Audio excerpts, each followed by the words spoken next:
अब मुझे यही समझ में नहीं आ रहा। चलिए चलिए ठीक है, क्लास को स्टार्ट कर देते हैं। देखिए, फ्रांसीसी क्रांति किसी ने कमेंट किया है अभी तक कि कितने लोगों ने पढ़ा है इसको, रीड आउट करके आए हैं आप लोग?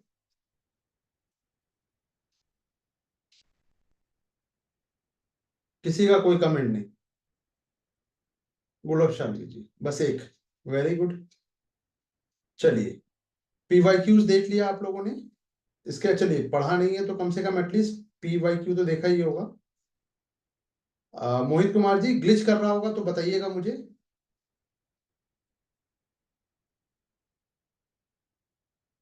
हाँ, ग्लिच कर रहा है।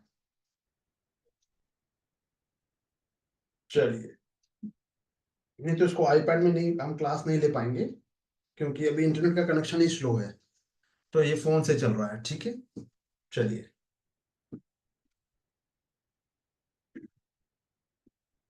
चलिए तो पीवाईक्यू पे आप लोगों ने पढ़ लिया होगा तो ज्यादा बेटर है, मेरे लिए भी आपके लिए भी। फ्रांसीसी क्रांति, 1789 की क्रांति, ठीक है। ये क्रांति कब हो रही है? अमेरिकी युद्ध के बाद। अमेरिकी जो, सॉरी, अमेरिकी युद्ध कह रहा हूं, अमेरिकी जो क्रांति है उसके पश्चात हो रही है। देखिए, 1776 में क्या हो रहा है? 1776 में अमेरिकी क्रांति हो रही है, ठीक है। और उसके पश्चात 89 में फ्रांसीसी क्रांति हो रही है, ठीक है। चलिए, एक तरह से कह सकते हैं कि फ्रांसीसी क्रांति, अमेरिकी क्रांति करवाने में फ्रांसीसियों का हाथ था, और वो उस आग को लगाने के बाद खुद भी नहीं बच पाए, फ्रांस में भी क्रांति हो ही गई। चलिए, बैकग्राउंड में देखें तो एक पुरातन व्यवस्था चल रही थी, निरंकुश राजतंत्र, यानी राजा का तंत्र, राजतंत्र ही चल रहा था। विशेषाधिकार वर्ग की बात करें तो हैव और हैव नॉट, शोषक शोषित का संबंध तो था ही।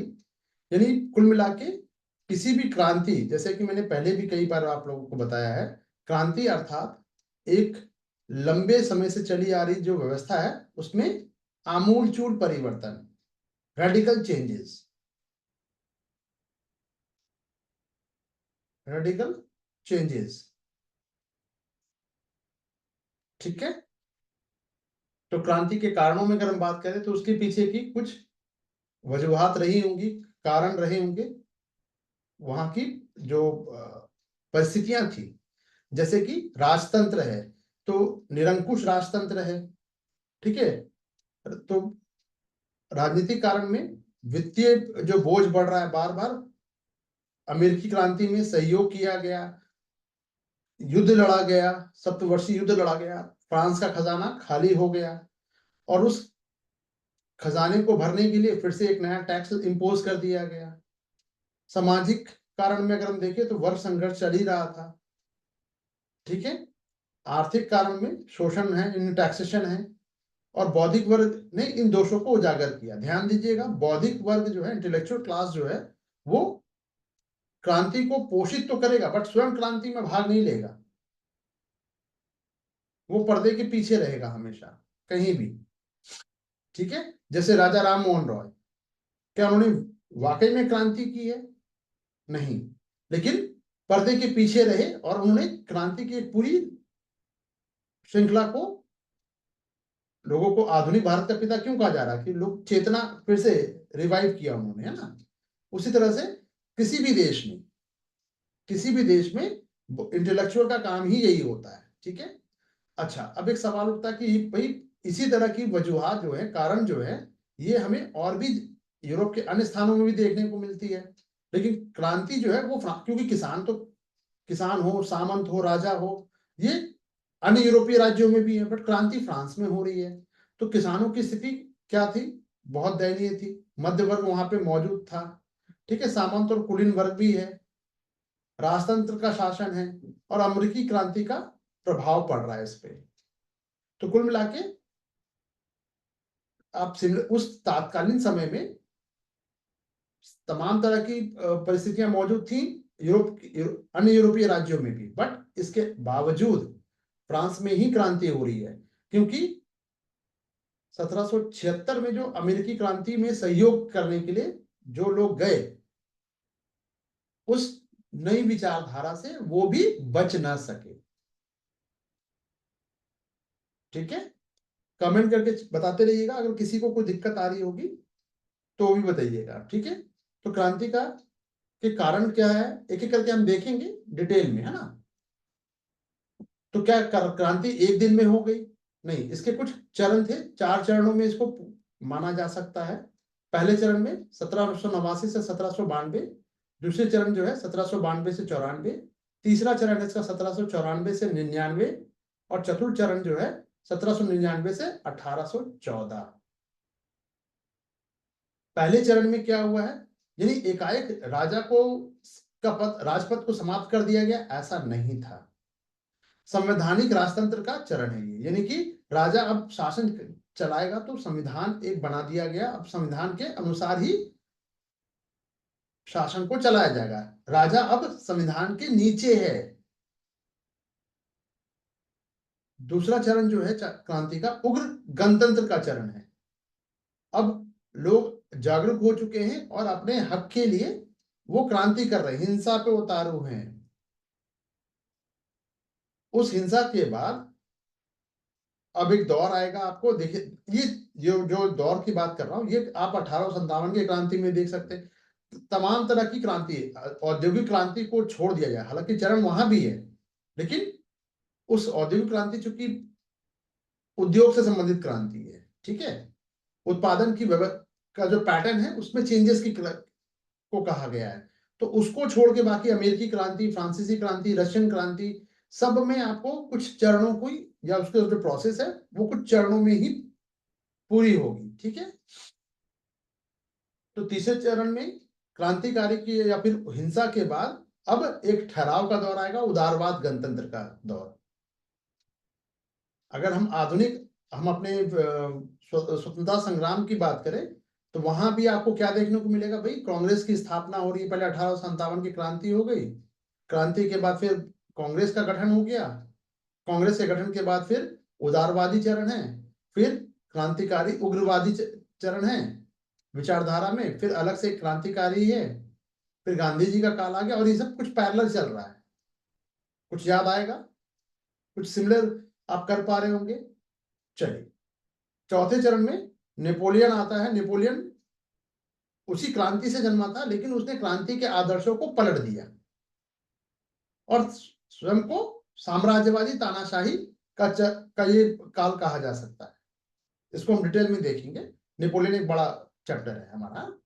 नेचर की बात करें तो नेचर के, जैसे 1857 हो, अमेरिकी क्रांति हो, या किसी भी क्रांति का नेचर को डिसाइड करना हो तो it's a matter of subjectivity, विषयनिष्ठ स्वरूप हो सकता है, यानी इसके मल्टीपल डायमेंशंस हो सकते हैं।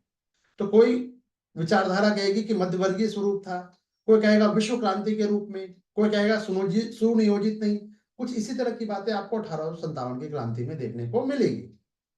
ठीक है, परिणाम की बात करें तो फ्रांस पर और यूरोप या विश्व पर क्या इसका प्रभाव पड़ा, एक एक करके देखेंगे। जल्दी जल्दी कमेंट कीजिएगा तो उतना अच्छा रहेगा मेरे लिए भी। और आरती जी, थोड़ा सा शिवांगी जी को थोड़ा मैसेज कर दीजिए भाई कि वो आ जाएं क्लास में। चलिए, किसी का भी छूट रहा है, क्योंकि मैंने कल रात में ही दे दिया था ताकि लोग देख ले, समझ ले, अचानक रैंडमली देने से लोग नहीं आते। ठीक है,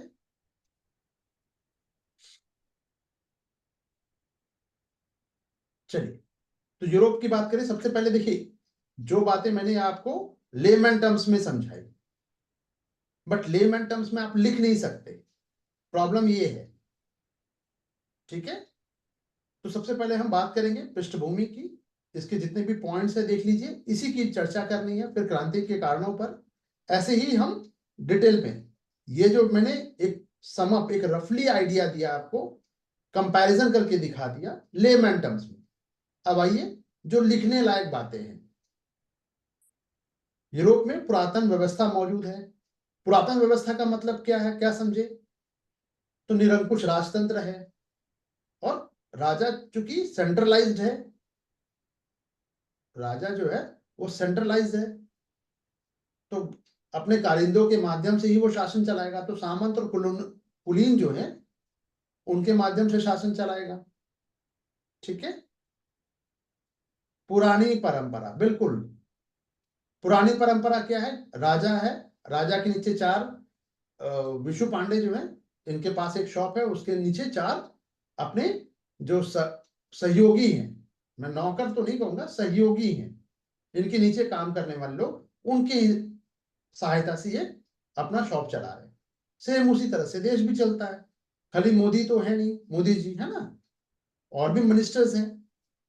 ठीक है, अच्छा, हालांकि मोदी जी राजा नहीं है, ठीक है, वो जनता के सेवक है। चलिए, तो समाज में सामंत पादरी जो वर्ग है, इनके पास क्या है, प्रिविलेज क्लास है। प्रिविलेज क्लास का मतलब क्या हुआ, विशेषाधिकार, विशेष अधिकार है इनके पास। जबकि जो मास है वो उनके पास दे हैव नो, कोई उनके पास राइट्स नहीं है। तो एक तरह का भाई मेरे पास मारुति 800 भी नहीं है, और मोहित के पास क्या है, लैम्बोर्गिनी है, तो जलन तो होगा। उस रोड, एक पर्टिकुलर रोड है, उसमें सिर्फ मोहित ही जा सकता है और मैं नहीं जा सकता हूं, पर टैक्स मैं दे रहा हूं, मोहित नहीं दे रहा है। जिस रोड पे मोहित चल रहा है उस रोड में मैं चल भी नहीं सकता, लेकिन टैक्स मेरे ही पैसे से वो रोड बनेगा। तो क्या मेरे अंदर ये एक तनाव मौजूद, एक संघर्ष की बात आएगी कि नहीं, मन खराब होगा कि नहीं, मोहित कुमार, बात समझ में आ रही है? चलिए, तो आर्थिक दृष्टि से अंकुश वित्तीय संस्थाएं भी मौजूद थी। आर्थिक गतिविधि जो भी हो रही है उस पर पूरा राज्य का नियंत्रण है। ठीक है, कुछ इसी प्रकार की 1991 से पहले भारत की भी स्थिति थी कि भाई राज्य का ही नियंत्रण था। ठीक है, तो इस पुरातन व्यवस्था से युक्त यूरोप का टूटना तय है। पूरे यूरोप में इसी तरह का पैटर्न, शासन व्यवस्था जो है, शासन का पैटर्न चल रहा है। बट शुरुआत तो कहीं ना कहीं से होनी थी। जैसे रोटी गोल है, कहीं से तो तोड़ोगे, इधर से तोड़ो या इधर से। बस वो फ्रांस में ही हो गई। फ्रांस में ऐसा क्यों हो गया? तो फ्रांस उन की जो क्रांति, उन प्रश्नों का जवाब दे रही थी जो 18वीं शताब्दी में यूरोप के समक्ष सामने थे कि भाई, और इसी उस प्रश्नों का जो जवाब, सवाल पूछ रही है बेसिकली उपस्थित है। रूस की क्रांति ने उन प्रश्नों का जवाब दे रही थी जिसने कुछ ऐसे सवाल, मान लीजिए कि 4 सवाल हैं, एक लाइन के लिए समझिए, तो 4 में से फ्रांस की क्रांति ने 2 सवालों का जवाब दे दिया, बट 2 सवाल अभी भी अनुत्तरित है। तो आगे आने वाले 1918 की अगर हम बात करें, रूस की क्रांति कब हो रही है, 1918 में हो रही है, और ये 1700, यानी 200 साल लगभग लग गए, 150-200 साल लग गए, तब जाकर रशियन क्रांति में। जबकि रशियन क्रांति में मजदूरों की बात कही गई, इस क्रांति में मजदूर नादारत थे। यहां मध्य वर्ग था, मध्य वर्ग को अधिकार चाहिए, प्रिविलेज चाहिए। मोहित कुमार, आ रही बात समझ में? चलिए, तो प्रसिद्ध इतिहासकार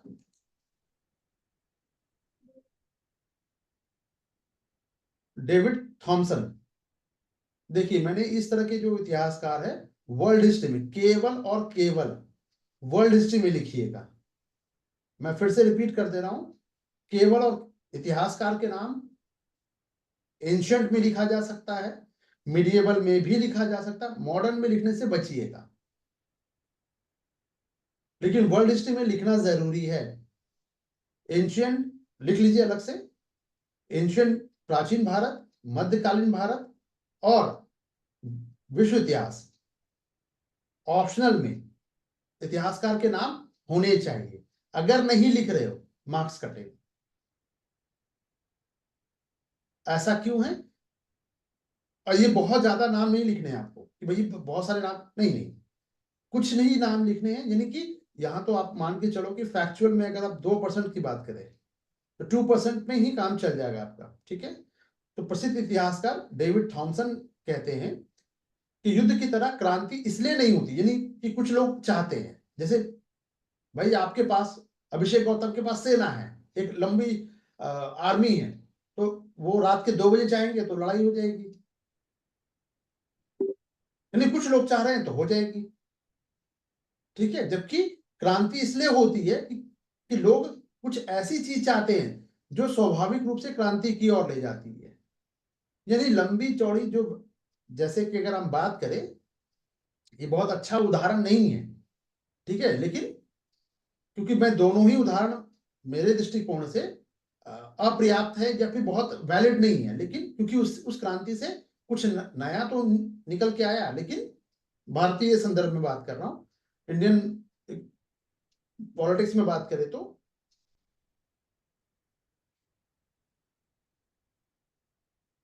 राम मनोहर लोहिया, जयप्रकाश नारायण, जयप्रकाश नारायण, ये क्रांति जब ये करते हैं इंदिरा गांधी की सरकार को हटाने के लिए, तो वो भी एक क्रांति ही कही जा रही है।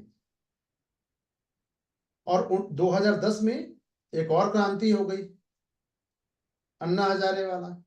और दोनों ही क्रांति से जो भी निकल के आया वो बहुत अच्छा नहीं रहा। चुटभइये नेता जो है वो बड़े नेता के रूप में स्टैब्लिश हो गए, बस यही हो गया। दोनों ही क्रांतियों में हम यही देखेंगे। ठीक है, तो थोड़ा सा एक इस तरह का अगर समझ आप रखते हैं, एक पॉडकास्ट भी है, मैं आपको चाहूंगा तो मैं आप लोगों को शेयर कर दूंगा, उसको सुनिएगा। बस डर मुझे इस बात का लगता है कि जो चीजें मैं बता रहा हूं उससे बियॉन्ड आप चले जाते हैं। स्वतंत्र ख्याल यूपीएससी में वो सब नहीं चलता। ठीक है, चलिए आइए अब बात कर लेते हैं फ्रांस की क्रांति के लिए उत्तरदायी परिस्थितियां। अगर जिनको पॉडकास्ट चाहिए होगा वो, तो आप मुझे बताइएगा, मैं आप लोगों को शेयर कर दूंगा। ग्रुप में नहीं करूंगा, लेकिन जिनको चाहिए होगा वो बता दीजिएगा मुझे। ठीक है, चलिए, मतलब एक तरह से समझिए, आजादी के बाद का भारत जो है, जो पढ़ना है भारत, उसमें मोटे मोटी चीजें एक रफली समझ बन जाएगी आपकी। ठीक है, इसके लिए विपिन चंद्रा पढ़ने की जरूरत नहीं पड़ेगी। अगर 2-3 बार अगर आप लोगों ने सुन लिया तो एक मोटी तौर पे चीजें समझ में आ जाएंगी। चलिए बात कर लेते हैं फ्रांस की क्रांति के लिए उत्तरदायी परिस्थितियां क्या थी। वही राजनीतिक दशा, जैसे कि राजा राजा को जो पद मिला है वो दैवीय सिद्धांत है, यानी कोई क्वेश्चन नहीं कर सकता, निरंकुश, किसी का अंकुश नहीं, राजा की इच्छा ही कानून हो। फ्रांस का जो शासक लुई 14वां था, राज राजतंत्र की वृद्धि करते हुए इसने अपने आप में सारे पावर अपने में केंद्रित कर लिया। अब दिक्कत यही आती है कि जब एक ही हाथ में सत्ता हो, तो अगर वो कंस्ट्रक्टिव की तरफ भी लेके जा सकती है और डिस्ट्रक्टिव की तरफ भी लेके जा सकती है। निरंकुश में खतरा यही होता है। हिटलर के पास बहुत ज्यादा ताकत आ गई, सेंट्रलाइज्ड होगी, पावर जो है वो सेंट्रलाइज होगी, एक ही व्यक्ति के हाथ में हो गई, तो डिस्ट्रक्शन की ओर ले गई। ठीक है, तो लुई 15 और 16 अयोग्य हो गए। जिसके पास योग्यता है, जैसे कि हम एंशियंट टाइम में देखेंगे, अशोक। ठीक है, अशोक के पास हम क्या देखते हैं भाई, सेंट्रलाइज्ड है, लेकिन फिर अशोक के बाद वाले जो शासक है वो अयोग्य हुए, तो क्या होगा, अकुशल नीतियों ने जनसाधारण को कठिनाइयों में वृद्धि कर दी, रिजिम चेंज हो गया, यही होता है ना, बस। तो इन शासकों ने विभिन्न युद्ध, जैसे कि फ्रांसीसी जो है सप्तवर्षीय युद्ध, ब्रिटेन के साथ, अमेरिकी क्रांति में भागीदारी कर ली, तो राजकोष में क्या हो गया, बोझ बढ़न आ गया। वित्तीय सुधारों करने चाहिए थे, वित्तीय सुधार ना करके टैक्स की दर बढ़ाते चले गए, तो जनता पर कर का बोझ बढ़ता चला गया, वो असंतुष्ट हो गए। इतना ही नहीं, फ्रांस में अलग अलग क्षेत्रों में अलग अलग संस्थाएं थी, अलग अलग कानून हैं। ठीक है, तो प्रशासनिक अव्यवस्था व्याप्त थी, संवेदनहीनता, बुद्धिहीनता, कुशासन, ये सब सबसे जनता के असंतोष को उग्र कर दिया। ठीक है,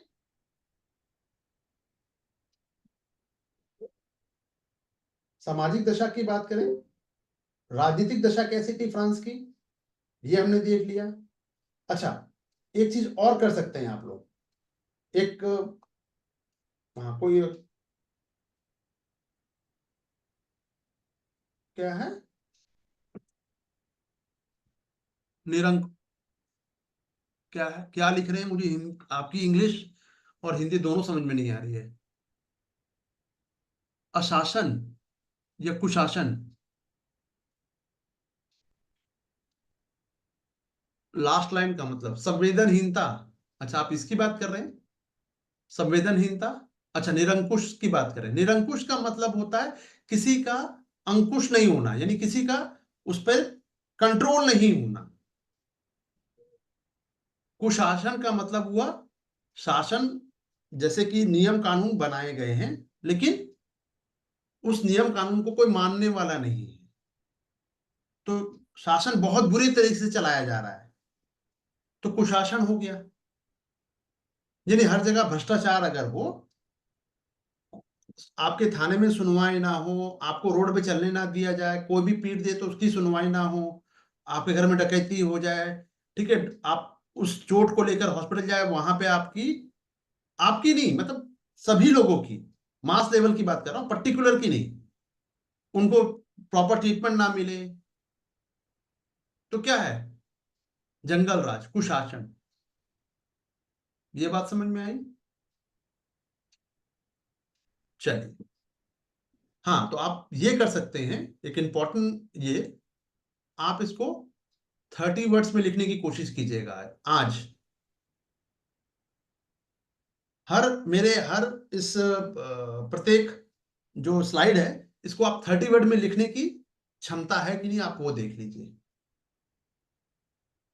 30 वर्ड्स या 50-50 ज्यादा हो जाएगा, 30 वर्ड्स, हालांकि 30 भी ज्यादा है, लेकिन मोटे तौर पर इसको लिखा जा सकता है। मुझे थोड़ा सा आप लोग याद दिला दीजिएगा, क्योंकि ये करना आपका काम है। इसको अगर 30 वर्ड्स में भी कर लेते हैं तो वर्ल्ड हिस्ट्री का जो फुल नोट्स जो है वो आप लोगों का 50-60 पेजेस में हो जाना चाहिए।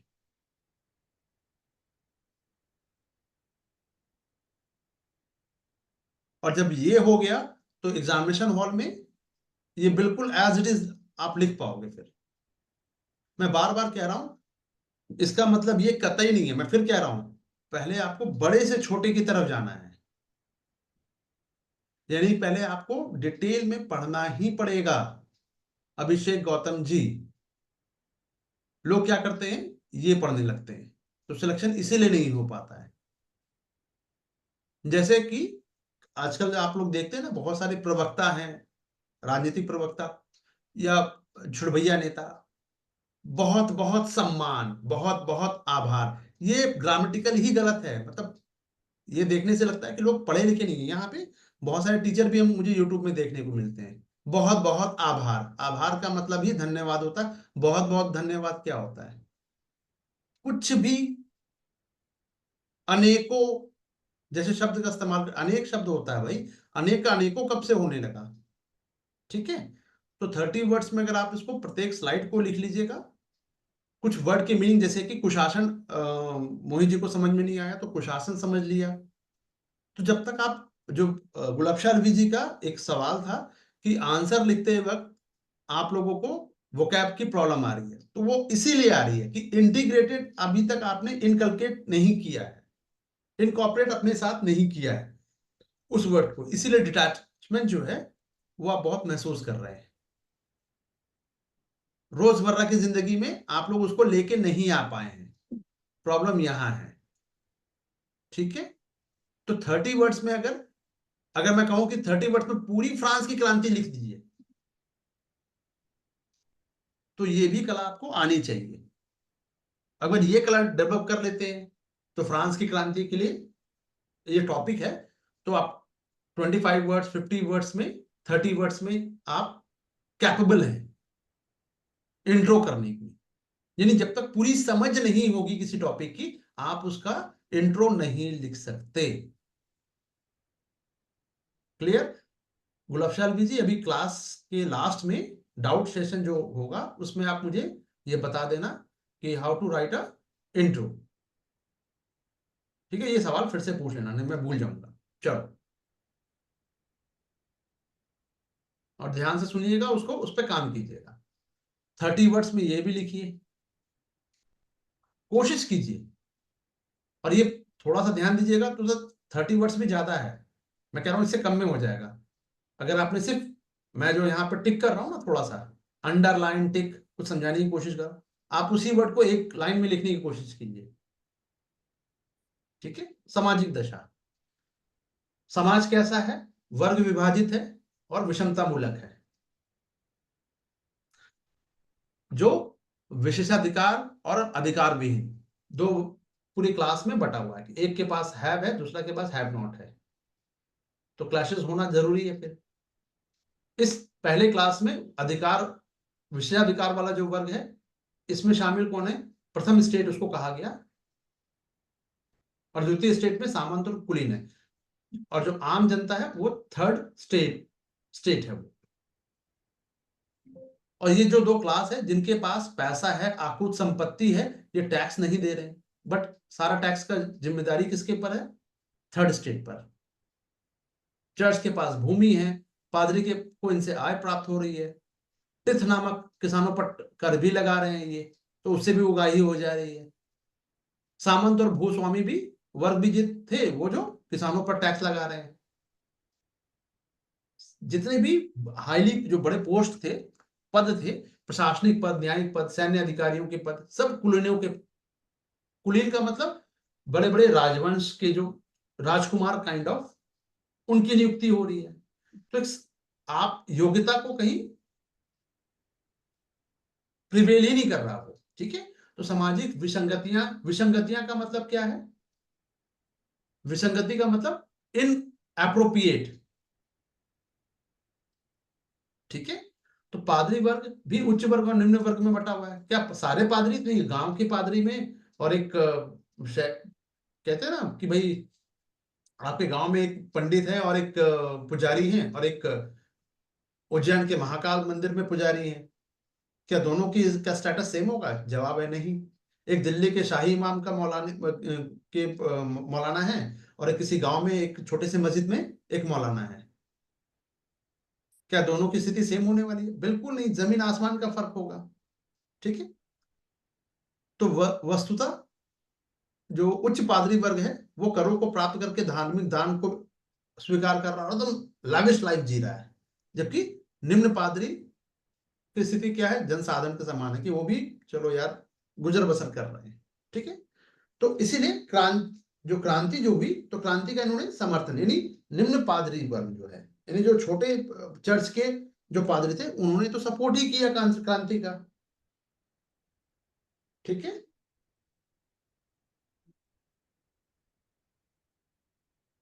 विद्वान और सुधीजनों को ये बिल्कुल आप देख सकते हैं कि भाई कुछ कुछ वर्ड्स में मैंने लगा दिया, अंडरलाइन कर दिया,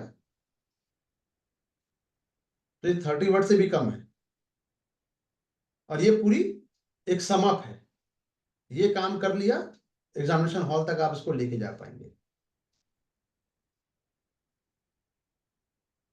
थर्ड स्टेट की बात करें, इसमें जनसाधारण है, फ्रांस की बहुसंख्यक जनता इसी में आ रही है, और इनके पास दे हैव नो राइट्स।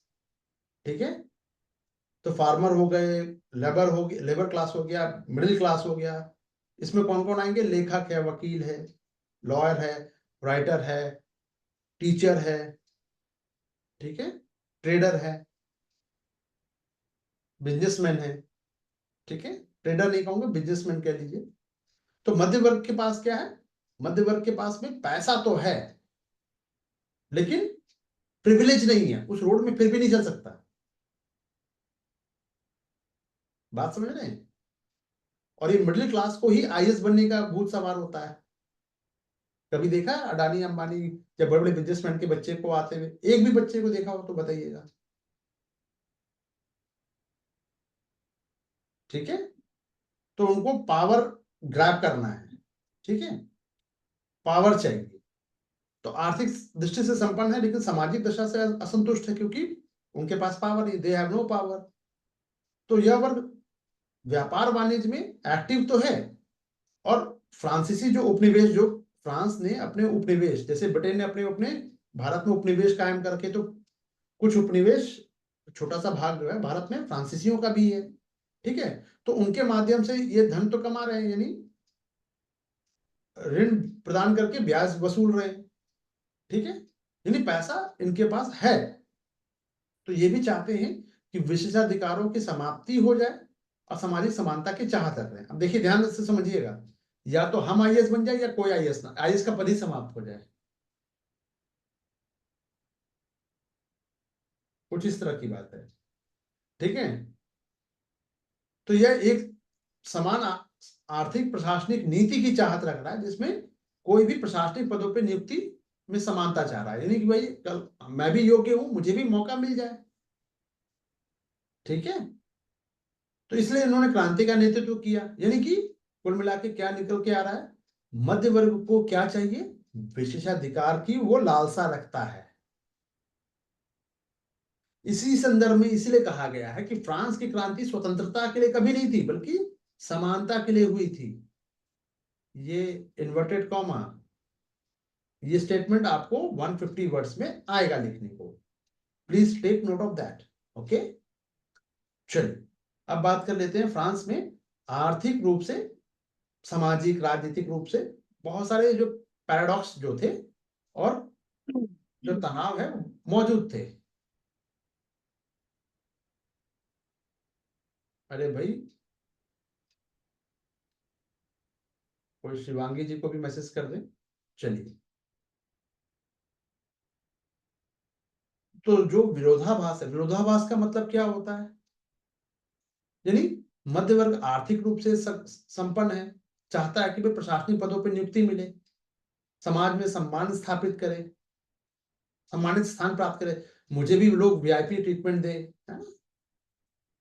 तो इसीलिए गरीबी के कारण नहीं, गरीब तो जनता थी, पर संपन्नता के कारण हुई थी, अर्थात मध्य वर्ग की भूमिका यहाँ पे विशेष रूप से है। मध्य वर्ग ही चाह रहा है कि भाई हमें प्रिविलेज मिले। तो क्रांति में निर्धन किसान और मजदूर की भूमिका भी थी, लेकिन इनका, जब फ्रांस की क्रांति संपन्न हो गई, इन पर बात नहीं की गई। फिर इन पे बात कब की गई है, रशियन क्रांति में, रशियन रिवॉल्यूशन में। Getting my point. तो फ्रांस ने कुछ चीजों के, फ्रांसी जो फ्रेंच रिवॉल्यूशन जो है, उसने कुछ सवालों के जवाब तो दिए, राजतंत्र को समाप्त कर दिया, ठीक है, लॉ लेके आ गए, एक कोड, एक संविधान की पुस्तक बन गई, ठीक है।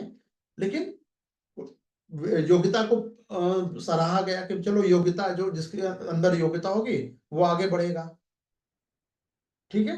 लेकिन अभी भी मार्जिनलाइज सेक्शन पर बात नहीं हो रही थी, लेबर क्लास और फार्मर पे की दशा पे बात नहीं हो रही, जबकि मास लेवल पे यही थे। अब इस क्रांति में ये प्रश्न के जो उत्तर है वो अनुत्तरित रह गए, यानी अनआंसर्ड रह गए। इस आंसर का जवाब कब मिलेगा, रशियन क्रांति में। क्लियर। चलिए आर्थिक दशा की बात करें, फ्रांस की आर्थिक दशा उस वक्त कैसी थी। तो फ्रांस में उनका जो एक्सपेंडिचर है लगातार बढ़ता चला जा रहा है। कोई भी न्यू सोर्सेस कि भाई कहां से हम टैक्स नहीं से, मान लीजिए कि वकीलों पे हमने टैक्स लगा रखा है, टीचर्स पे टैक्स लगा रखा है, बिजनेसमैन पे टैक्स लगा रखा है, तो कोई और ग्रुप जो सेक्शन है उस पर टैक्स हमें देखना चाहिए था। प्रोग्रेसिव, प्रोग्रेसिव का मतलब क्या होता है, अलग अलग, जैसे इंडिया का जो टैक्सेशन सिस्टम है वो प्रोग्रेसिव है। जो 5 लाख तक कमाएगा उसके लिए उस पर कोई टैक्स नहीं है, जो 10 लाख कमाएगा वो 30% टैक्स देगा, यही है। और 5 से 10 के बीच में जो है वो 20%, 10% टैक्स देगा, यही है ना। लेकिन नए रिसोर्सेस पे भी, नए नए सोर्सेस पे भी टैक्स लगाने की बात होती रहती है, और होना भी चाहिए। लेकिन अगर हम ये सब नए सोर्सेस की तलाश ना करें, केवल मोहित कुमार टैक्स दे सकते हैं, तो चलो पहले ये 50 रुपए देते थे, अब 150 कर देते हैं। तो मोहित कुमार का पहला सवाल होगा, सर हम ही क्यों दें, बाकी से तो बाकी से भी लीजिए। ठीक है, चलिए। तो वर्साई का जो राजमहल है, वर्साई का मतलब फ्रांस का जो किला है, जो राजमहल है उसका नाम वर्साई, वो जगह का नाम भी है। तो वर्साई का जो राजमहल है, राजकोष के लूट का साधन बना हुआ था, यानी कि राजा ही जनता को लूटने में लगा हुआ है। विशेषाधिकार के कारण, यानी प्रिविलेज के कारण, first state and second state जो है, इनके पास तो भाई ये संपन्न है और इनको टैक्स देना नहीं है, यानी पैसा इन्हीं के पास है और टैक्स इनसे लिया नहीं जा रहा है। जो बेचारे टैक्स नहीं दे सकते उनसे टैक्स वसूला जा रहा है। ठीक है, अब किसान अपनी आय का 80% से ज्यादा टैक्स दे रहे थे, चाहे वो राज्य हो, सामंत हो, पादरी हो, धार्मिक कर हो, एडमिनिस्ट्रेटिव हो, या एक राजा का हो। किसानों को 3 तरह के टैक्स देने पड़ रहे हैं। एक तो भैया धर्म के नाम पर देना पड़ रहा है, एक लोकल जो एडमिनिस्ट्रेशन है सामंत उसको देना पड़ रहा है, और एक राजा को देना पड़ रहा है, यानी कि स्टेट, सेंटर और रिलीजियस तीनों टैक्स ये देकर 80%, 100 रुपए कमाया, 80 रुपए टैक्स में चला गया, और ये टैक्स और बढ़ता जा रहा है। समय समय पे उसे उपहार भी देना पड़ा, गिफ्ट भी देना पड़ रहा है, मेरा जन्मदिन आने वाला है, काइंड ऑफ। तो इस तरह से जो प्रोडक्टिव, यानी उत्पादक वर्ग जो है, किसान, है ना, शोषण का शिकार है। होना ये चाहिए कि 100, मेरी इनकम जो है वो 100 रुपए है, तो मैं उसके हिसाब से अपने खर्चे करूं। लेकिन मैंने क्या किया, पहले पूरा खर्च कर दिया, आय के अनुसार निर्धारण हो रहा था। फ्रांस में व्यय के अनुसार आय का निर्धारण, यानी कितना खर्चा है उतना हमको कमाई करना है। तो कमाई ऐसा तो होता नहीं है, कहीं कहीं नहीं होता है भाई, पहले आप खर्च कर दो उसके बाद उसके हिसाब से फिर आप कमाना शुरू करो, ये तो कहीं नहीं होता है, बट फ्रांस में हो रहा है। तो एकमात्र करदाता जो थर्ड स्टेट है उस पर बोझ, बर्डन लगातार बढ़ते जा रहा है, गोइंग टू बी इंक्रीज। ठीक है, इसलिए थर्ड स्टेट जो है, यानी मजदूर और किसान वर्ग जो है और मध्य वर्ग, तीनों है इसमें शामिल, ये असंतुष्ट है। क्लियर। दूसरी तरफ अगर हम बात करें तो कुछ जो आर्थिक विचारक थे, उनके इकोनॉमिस्ट जो थे, फिजियोक्रेट कहते थे उनको, नेकर, तुर्ग, कैलॉन, इन्होंने कर सुधार पर सुझाव देते हुए विशेषाधिकार वर्ग के अधिकार को समाप्त करके कर के दायरे में लाने की बात कही कि भैया जिनके पास अडानी अंबानी को पैसा नहीं देना पड़ रहा तो चलो उनसे पैसा लिया जाए, टैक्स लिया जाए, पैसे का मतलब टैक्स लिया जाए, और अपने जो अनावश्यक खर्चे हैं, अननेसेसरी का, अनवांटेड, उसको खत्म किया जाए। लेकिन ये हो नहीं पा रहा था। क्यों नहीं हो पा रहा था भाई, एक सेकंड में अपना फोन बंद कर दूं। चल, स्विच ऑफ। चलिए, सो राजकीय व्यय में कटौती की बात कही। ठीक है, लेकिन सामंत और कुलीन चूंकि भाई प्रिविलेज क्लास है ना, इन्होंने उन लोगों को पद से ही हटवा दिया। चलो रिटायरमेंट, ट्रांसफर, तो ट्रांसफर नहीं होता है बेसिकली उस वक्त, आपको हटा दिया गया, टर्मिनेट कर दिया, यानी जिसने ढंग की बात कही उसी को सबसे पहले टारगेट कर दिया गया। जब आप लोग आईएएस बनिएगा तो ये आम बात होगी, अच्छे काम कीजिएगा तो टारगेट जल्दी होइएगा, बुरे काम कीजिएगा तो टारगेट ना के बराबर होइएगा। फैसला आपको करना है। ठीक है, तो फ्रांसीसी समाज जो है,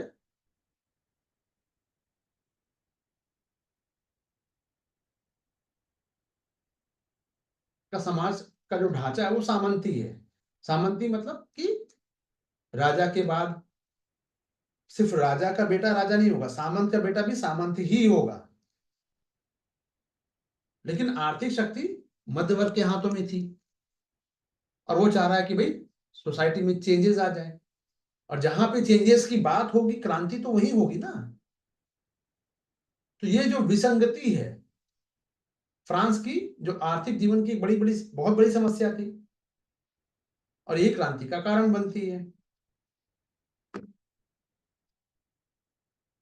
बौद्धिक और दार्शनिकों की भूमिका क्या रही?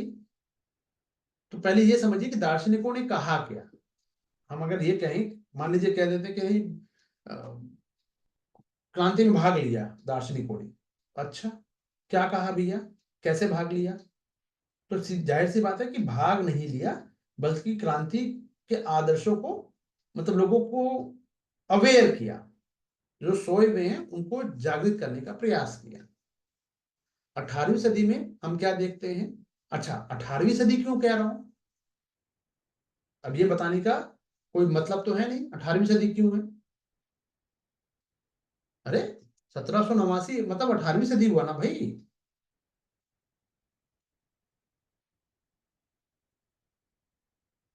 2 ओवर 3 बॉल कितना ओवर चल रहा है? कौन सा ओवर चल रहा है? तीसरा ओवर है ना। चलिए, 18वीं सदी, यूरोप जो है प्रबोधन के चिंतन से युक्त था। प्रबोधन, इनलाइटमेंट, नई नई चीजों को जानना, समझना, ऐसा है तो क्यों है। तो मानवतावाद, मानव को तर्क, विवेक, स्वतंत्रता, समानता, मानवाधिकार पर बल दिया जा रहा है, पूरा इनलाइटेड हो रहा है, नई नई विचारधारा बन रहे हैं। ठीक है, तो वॉल्टेयर ने बहुत ही लॉजिकल बात कही कि चर्च व्यवस्था पर प्रहार किया, लॉजिकल, और कहा कि भाई चर्च द्वारा लोगों का शोषण किया जा रहा है।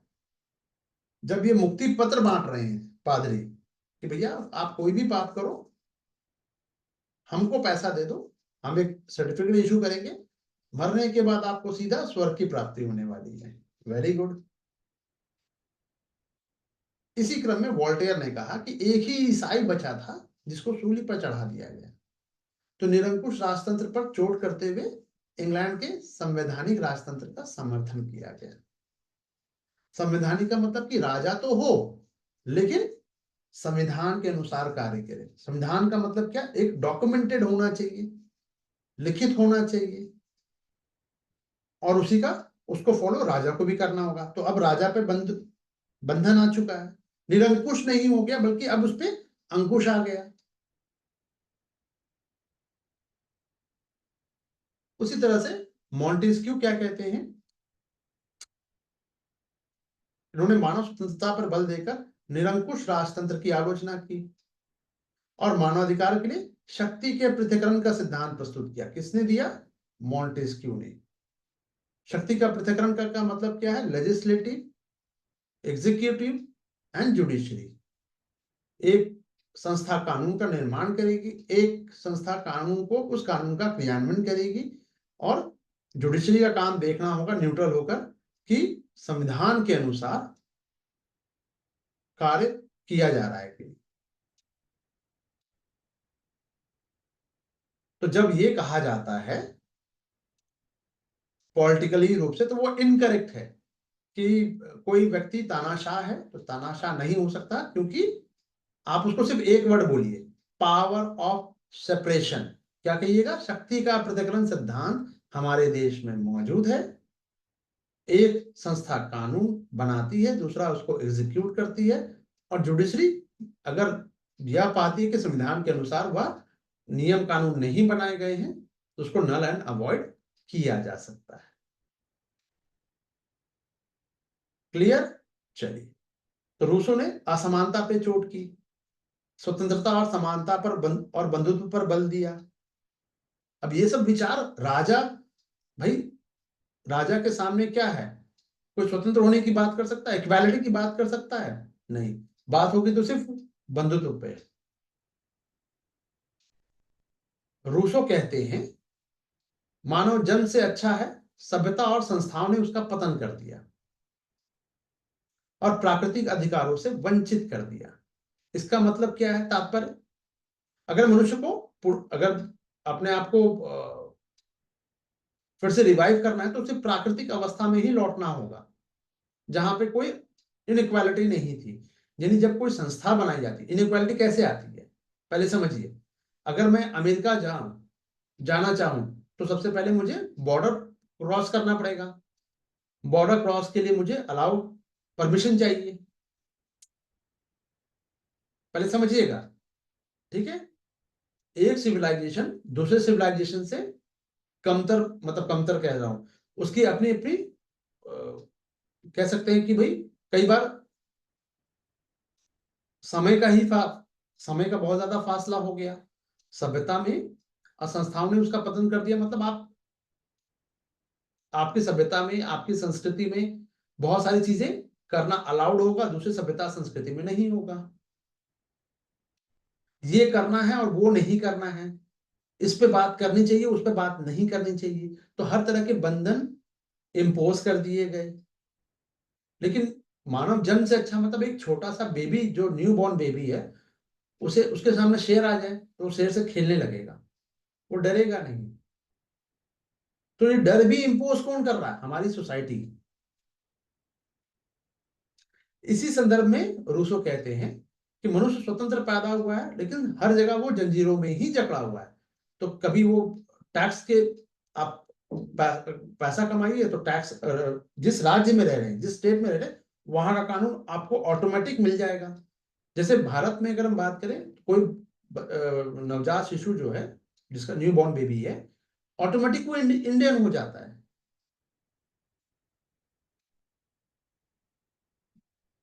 बात समझ में आ रही है? तो एक टैग मिल गया, और टैग मिल गया तो फिर वो अफगानी नहीं हो सकता, वो अमेरिकन नहीं हो सकता, और वो अमेरिकन हुआ तो इंडियन नहीं हो सकता।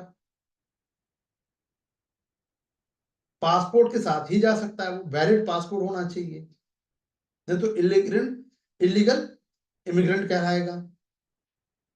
अगर लॉ फॉलो नहीं किया गया तो जेल में डाल दिया जाएगा। समझ में आ रही है? तो रूसो ने मानव को बंधन से मुक्त होने के लिए प्रेरित किया, यानी एक तरह का अनार्किज्म। गांधी जी भी कुछ हद तक इसी तरह की बातें किया करते थे, लेकिन वो सेल्फ रेगुलेशन की भी बात करते थे। हमारे यहाँ पे सेल्फ रेगुलेशन पर कोई बात नहीं करता, बट सबको अधिकार चाहिए, अधिकार असीमित, लेकिन वो भी सिर्फ मुझे मिलने चाहिए। यानी आईफोन तो हो, आईफोन 16 प्रो मैक्स या 18 प्रो मैक्स जो भी है वो हो, लेकिन सिर्फ मेरे पास हो, तभी तो वो प्रिविलेज, एक स्पेशल क्लास, स्टेटस सिंबल। तो जिन लोगों को नहीं मिलता है वो दूसरे तरीके अपनाते हैं। फिर इंस्टाग्राम चले जाइए, प्रिविलेज पाने के लिए, अटेंशन सीकर होने के लिए लोग कुछ भी, किसी भी हद तक जाने को तैयार है। वेरी गुड, जाओ। चलिए, तो दार्शनिकों के विचार के आलोक में अगर हम बात करें कि उनके नजर में क्रांति थी क्या, और उसकी, दार्शनिकों की उन क्रांति में भूमिका क्या रही, उनका रोल क्या था। ये समीक्षा की का मतलब ही है कि 150 वर्ड्स, जो भी मैं सब टॉपिक दे रहा हूं वो सब क्वेश्चन है। क्लियर है ये बात? जल्दी से कमेंट करके बताइए।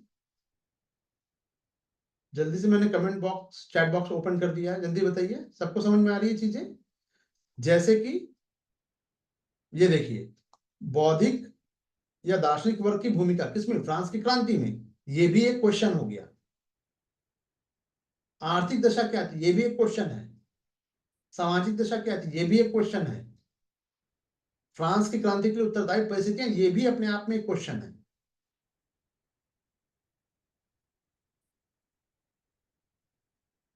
तो जितने भी 150 वर्ड्स के आपको सारे करने पड़ेंगे, ठीक है। चलिए, तो दार्शनिकों ने बहुत ही एकदम स्पष्ट रूप से कहीं भी क्रांति की, भाई क्रांति हो जाए उसकी वो बात कर ही नहीं रहे थे। वो जो विचार प्रस्तुत कर रहे थे, जैसे कि अगर मैं कहूं कि भाई कोई भी जो इंसान या व्यक्ति होता है, वो या तो अपने समय में से ही, वो जैसे कि हम गांधी जी को आज सबसे बड़ा बड़ा ये कहें या फिर एक महान लीडर मानते हैं। क्यों मानते हैं? अगर अंग्रेज नहीं आए होते, मैं आपसे सवाल पूछना चाहता हूं कि भाई अगर अंग्रेज नहीं आए होते, भारत में कब्जा नहीं किए हुए होते, और गांधी जी कहते आजादी आजादी, चलता? कोई उनकी बात सुनता? कमेंट करके बताओ यार। नहीं। इसी तरह से जैसे मान लीजिए कि कोई कानून आ गया, CAA आ गया, कुछ लोगों को समझ में नहीं आया, उन्होंने इसका विरोध किया। ठीक है, विरोध करना उनका अधिकार है, करे विरोध, कोई दिक्कत नहीं है, कोई समस्या नहीं है। ठीक है। अब ये कानून नहीं आया होता सपोज, तो क्या लोग इसका विरोध कर रहे होते? यानी ये एग्जिस्ट नहीं कर रहा होता तो क्या लोग इसका फिर भी विरोध कर रहे होते? जवाब है नहीं। मैंने एक पूजा घर स्थल बना दिया, ठीक है, उसका विरोध हो सकता है, उसका सपोर्ट हो सकता है, लेकिन मैंने इसको बनाया ही नहीं है, तो क्या इसका विरोध या समर्थन हो सकता है? जवाब है नहीं। तो कोई भी इंसान अपने समय काल से बंधा हुआ होता है, ऑपरेशनलाइज्ड होता है वो। ठीक है, जो जो प्रेजेंट सिनेरियो और सर्कमस्टांसेस है उसी की उपज माना जाता है। ठीक है। तो फ्रांस में पुरातन व्यवस्था मौजूद थी। तो समाज कैसा था? निरंकुश राजतंत्र होगा, सामंत और कुलीनों के माध्यम से वो शासन चला रहा है। यानी शासन व्यवस्था कैसी है? जन समस्याओं की समझ नहीं रखता था। भाई राजा अपने यार, जब क्रांति हुई 1789 में, तो लोग गए कि भैया हमें रोटी दो। मेरी अंतवानेत थी, बाहर बोली लोग हल्ला कर रहे हैं। मतलब क्यों हल्ला कर रहे हैं, क्यों शोर मचा रहे हैं? तो कहा कि भाई रोटी मांग रहे हैं। रोटी मांग रहे हैं, रोटी नहीं है तो नहीं, तो ब्रेड खा लो यार, केक खा लो, केक खा लो। यार जिसके पास रोटी खा खरीदने के पैसे नहीं है उसको आप केक, ब्लैक फॉरेस्ट खाने को कह रहे हैं। और भी दो चार नाम बता दीजिए। ज्योति जी, तो कैसा लगेगा? मैं कह रहा हूं कि भाई मुझे 2 वक्त की रोटी नहीं मिल रही है, आप कह रहे हैं कि पिज्जा बर्गर खा लो। 50 रुपए थाली खाने की मेरी हैसियत में इतना कमा नहीं पा रहा हूं, सारा मुझे टैक्स में देना पड़ रहा है। आप कह रहे हैं कि पिज्जा बर्गर ऑर्डर कर लो स्विगी से।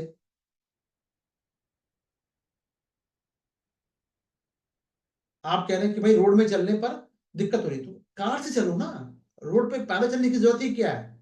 अगर मैं ये कहूं तो आप क्या बोलोगे मुझे? आप मुझे मूर्ख समझोगे।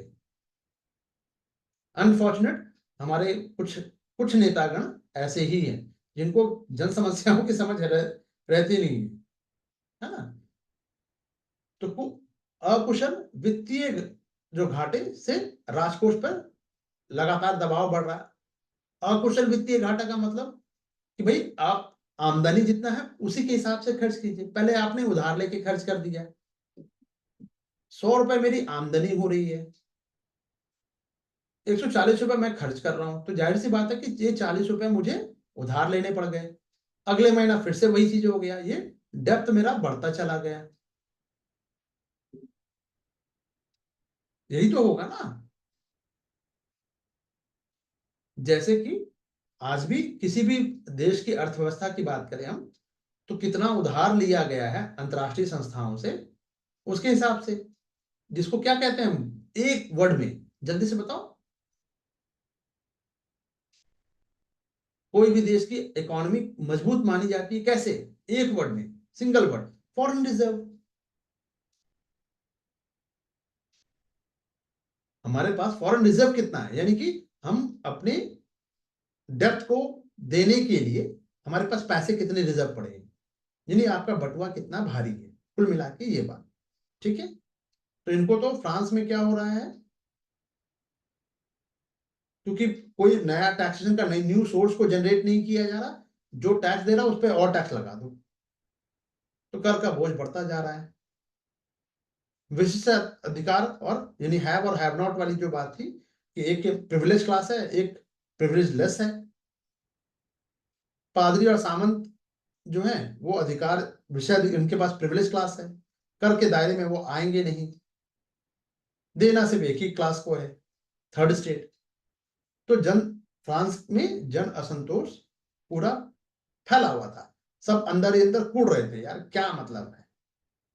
तो बस दार्शनिकों का काम ये था कि उस समाज का आईना लोगों के सामने रखा कि भैया देखो ये ऐसा हो रहा है, दोषों को दिखा दिया कि देखो इस वजह से हो रहा है। यानी तात्कालिक निरंकुश शासन, भ्रष्ट चर्च व्यवस्था, सामंती शोषण वाली जो भी सर्कमस्टांसेस थे, उन्होंने उसको दिखा दिया जनता को। अब जनता खुद ही कमान की भाई मुक्ति के लिए कि यार हटाओ यार, ये निरंकुश शासन नहीं चाहिए, चर्च के वाला ये भ्रष्ट व्यवस्था ये भी नहीं चाहिए हमें, और सामंत भी नहीं चाहिए। इनके वजह से ऐसा हो रहा। तो निष्कर्षता दार्शनिकों ने प्रत्यक्ष रूप से क्रांति का आह्वान तो नहीं किया कि क्रांति कर दो, नहीं नहीं नहीं, लेकिन फ्रांस की जो दशा को उजागर करके क्रांति की एक मानसिक चेतना, एक कॉन्शियसनेस कि भैया आपकी आज की इस दुर्दशा के लिए ये व्यवस्था जिम्मेदार है, बस इतना बोल के छोड़ दिया, बाकी करना नहीं करना वो आपका काम। तो इस तरह से क्रांति का मूल जो है ये फ्रांसीसी सरकार के दोषों में नहीं था। तो अब एक सवाल उठता है कि क्या इन दोषों को ठीक कर दिया जाता तो क्या क्रांति होती? जल्दी से बताइए, अभी कितना समझे हैं आप लोग, थोड़ा सा वो समझ समझ लेते हैं। यानी दीवार का अगर हम कलर चेंज कर दें तो हमारा महल जो है वो मजबूत हो जाएगा।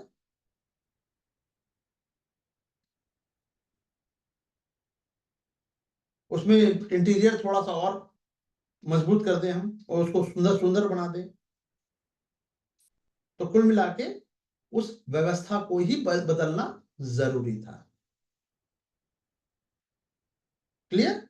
चलिए अब दूसरे सवाल पे आते हैं कि क्रांति जो है सर्वप्रथम फ्रांस में ही क्यों हुई, क्योंकि इस तरह की व्यवस्था तो पूरे यूरोप में फैली हुई थी, व्यवस्था व्याप्त थी। ये पुरातन व्यवस्था जो थी पूरा यूरोप जर्जर था। भवन का जो फाउंडेशन है, उस घर का जो फाउंडेशन है वही टूटने फूटने वाला, कि कब गिर जाएगा पता नहीं, तय तो था। ये स्पष्ट नहीं था कि ये टूट कहां से टूटेगा, खिड़की से टूटेगा या दरवाजे से, ये कहां से क्रैक, अभी क्रैक तो पूरे घर पे क्रैक है। तो टूटना वहीं से आरंभ होगा जहां सर्वाधिक यानी बहुत ज्यादा कमजोर हो, कमजोरी को उजागर करने वाला वर्ग हो। ठीक है? तो जिन भौतिक परिस्थिति और वैचारिक जागरूकता की आवश्यकता होती थी, फ्रांस में सब कुछ विद्यमान था। यानी फ्रांस में कुल मिला के देखें तो अन्य यूरोपीय देशों की तुलना में क्रांति के लिए थोड़ा सा ज्यादा फेवरेबल थी, इसीलिए फ्रांस में ही पहली क्रांति हुई। भूखा व्यक्ति क्रांति नहीं कर सकता, वो तो दो वक्त की रोटी के लिए, दो जून की रोटी के लिए ही मेहनत मशक्कत करता रहेगा। ठीक है?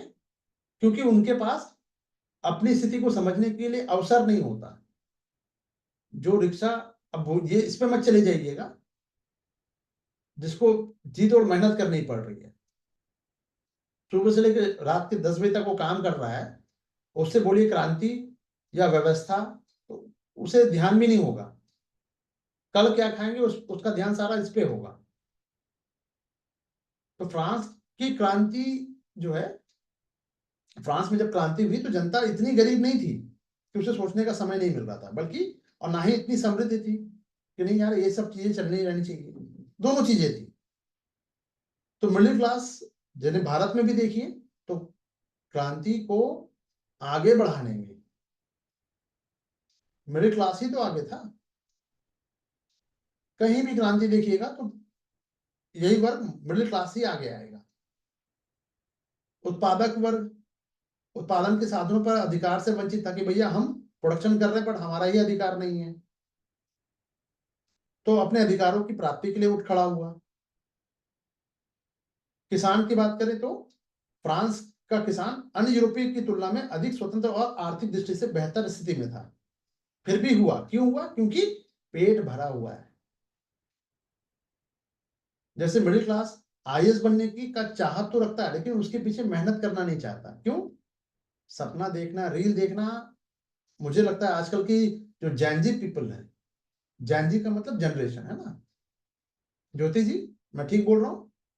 हाँ, उनको लगता है कि सब कुछ इंस्टाग्राम है, सब कुछ रील है, और उनके पास समझ रूसो और वॉल्टेयर और जितने भी इंटेलेक्चुअल हैं उन सबसे बहुत ज्यादा है। अपने आगे तो वो किसी को समझते ही नहीं है। माइट इज राइट, माई वे और हाईवे। कुछ इस तरह के स्लोगन चलते हैं। चलिए, तो अपनी स्थिति को और बेहतर बनाना है उसको, लेकिन वो सामंती शोषण से पीड़ित है। सामंती विशेषाधिकार और सामंतों द्वारा लगाए जा रहे कर और शोषण से वो क्या है, असंतुष्ट है। तो फ्रांस का किसान अपनी स्थिति के प्रति अवेयर है, शोषण के स्वरूप से परिचित है, इसीलिए विरोध करेगा। बाकी जगह पे ये उनको पता ही नहीं चल रहा कि उनका शोषण भी हो रहा है। ठीक है, बहुत सारी ऐसी क्लासेस हैं, जैसे कि हम अपने ही बारे में बात करें, हमारी सोसाइटी में हमारा सबसे बड़ा जो शोषण कोई कर रहा है तो वो हमारे नेतागण हैं, और आप उसी के पीछे भाग रहे हैं। कोई बाहुबली कैसे चुन के आ जा रहा है बार बार, वंशवाद की परंपरा क्यों चल रही है बार बार, वो इसलिए कि जनता तो ही चुन के भेज रही है ना भाई। ये भी समझने की चीज है, जनता को ये पसंद है, इसीलिए वंशवाद चल रहा है एक। और ये वंशवाद हर जगह है, अगर वो योग्यता पे आधारित हो तो मुझे कोई दिक्कत नहीं है, चाहे वो जुडिशरी ही क्यों ना हो। सिर्फ पॉलिटिकल एस्टैब्लिशमेंट में ही नहीं कि नेता का के बच्चे जो वो पॉलिटिक्स में आ रहे हैं, वो कुछ करना तो पड़ता नहीं है, आकुल संपत्ति पहले से पड़ी हुई है, अधिकार चाहिए उसके लिए, वो उस अधिकार को वो बाकी लोगों से शेयर नहीं करना चाहते। एज सिंपल एज दैट, है ना, ये चीज। लेकिन अगर आईएएस का बच्चा आईएएस बन रहा है तो उसको पढ़ना पड़ रहा है, तो मैं, यहां मुझे समस्या नहीं है, समस्या यहां पे है कि बिना कुछ कहे, बिना कुछ किए, तो बिना कुछ कहे नहीं, बिना कुछ किए ताजपोशी हो गई एक पॉलिटिकल पार्टी, मेरे फादर ने खड़ी कर रखी है, और उसका फिर मैं सर्वे सर्वा बन गया। प्रॉब्लम यहां से है।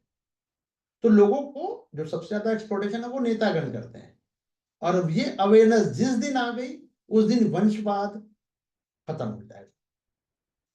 बहुत सारे एक्टर हैं, उनके बच्चे बहुत अच्छे एक्टर बने, कुछ के नहीं चले, तो क्यों नहीं चले? तो जहां योग्यता सिद्ध करना, अब कुछ लोग हैं जो चलाए जा रहे हैं, वो एक अलग चीज है, ठीक है, लेकिन उनसे बहुत लाख गुना टैलेंटेड लोग आप ओटीटी प्लेटफॉर्म पे देख सकते हैं। चलिए, मैं थोड़ा सा आज के सिनेरियो से जोड़ने की बात, मतलब थोड़ा सा, ताकि आपके अंदर एक समझ डेवलप हो। थोड़ा सा लीक से हट के बात कर लेते हैं, दुनिया मेरे आगे कितने लोगों ने आज पढ़ लिया?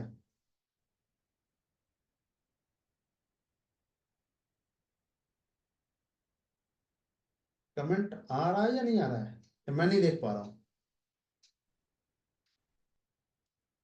देख लीजिए। गुड मॉर्निंग और गुड नाइट सिर्फ लिखने को नहीं कहा है, गुड मॉर्निंग लिखना है जब आप सो के उठ रहे हैं ग्रुप में, और अपना डेली टास्क लिखना है, और रात में गुड नाइट करते वक्त में आपने कितने टास्क को कंप्लीट किया है ये भी बताना था, वो तो किसी से नहीं हो रहा।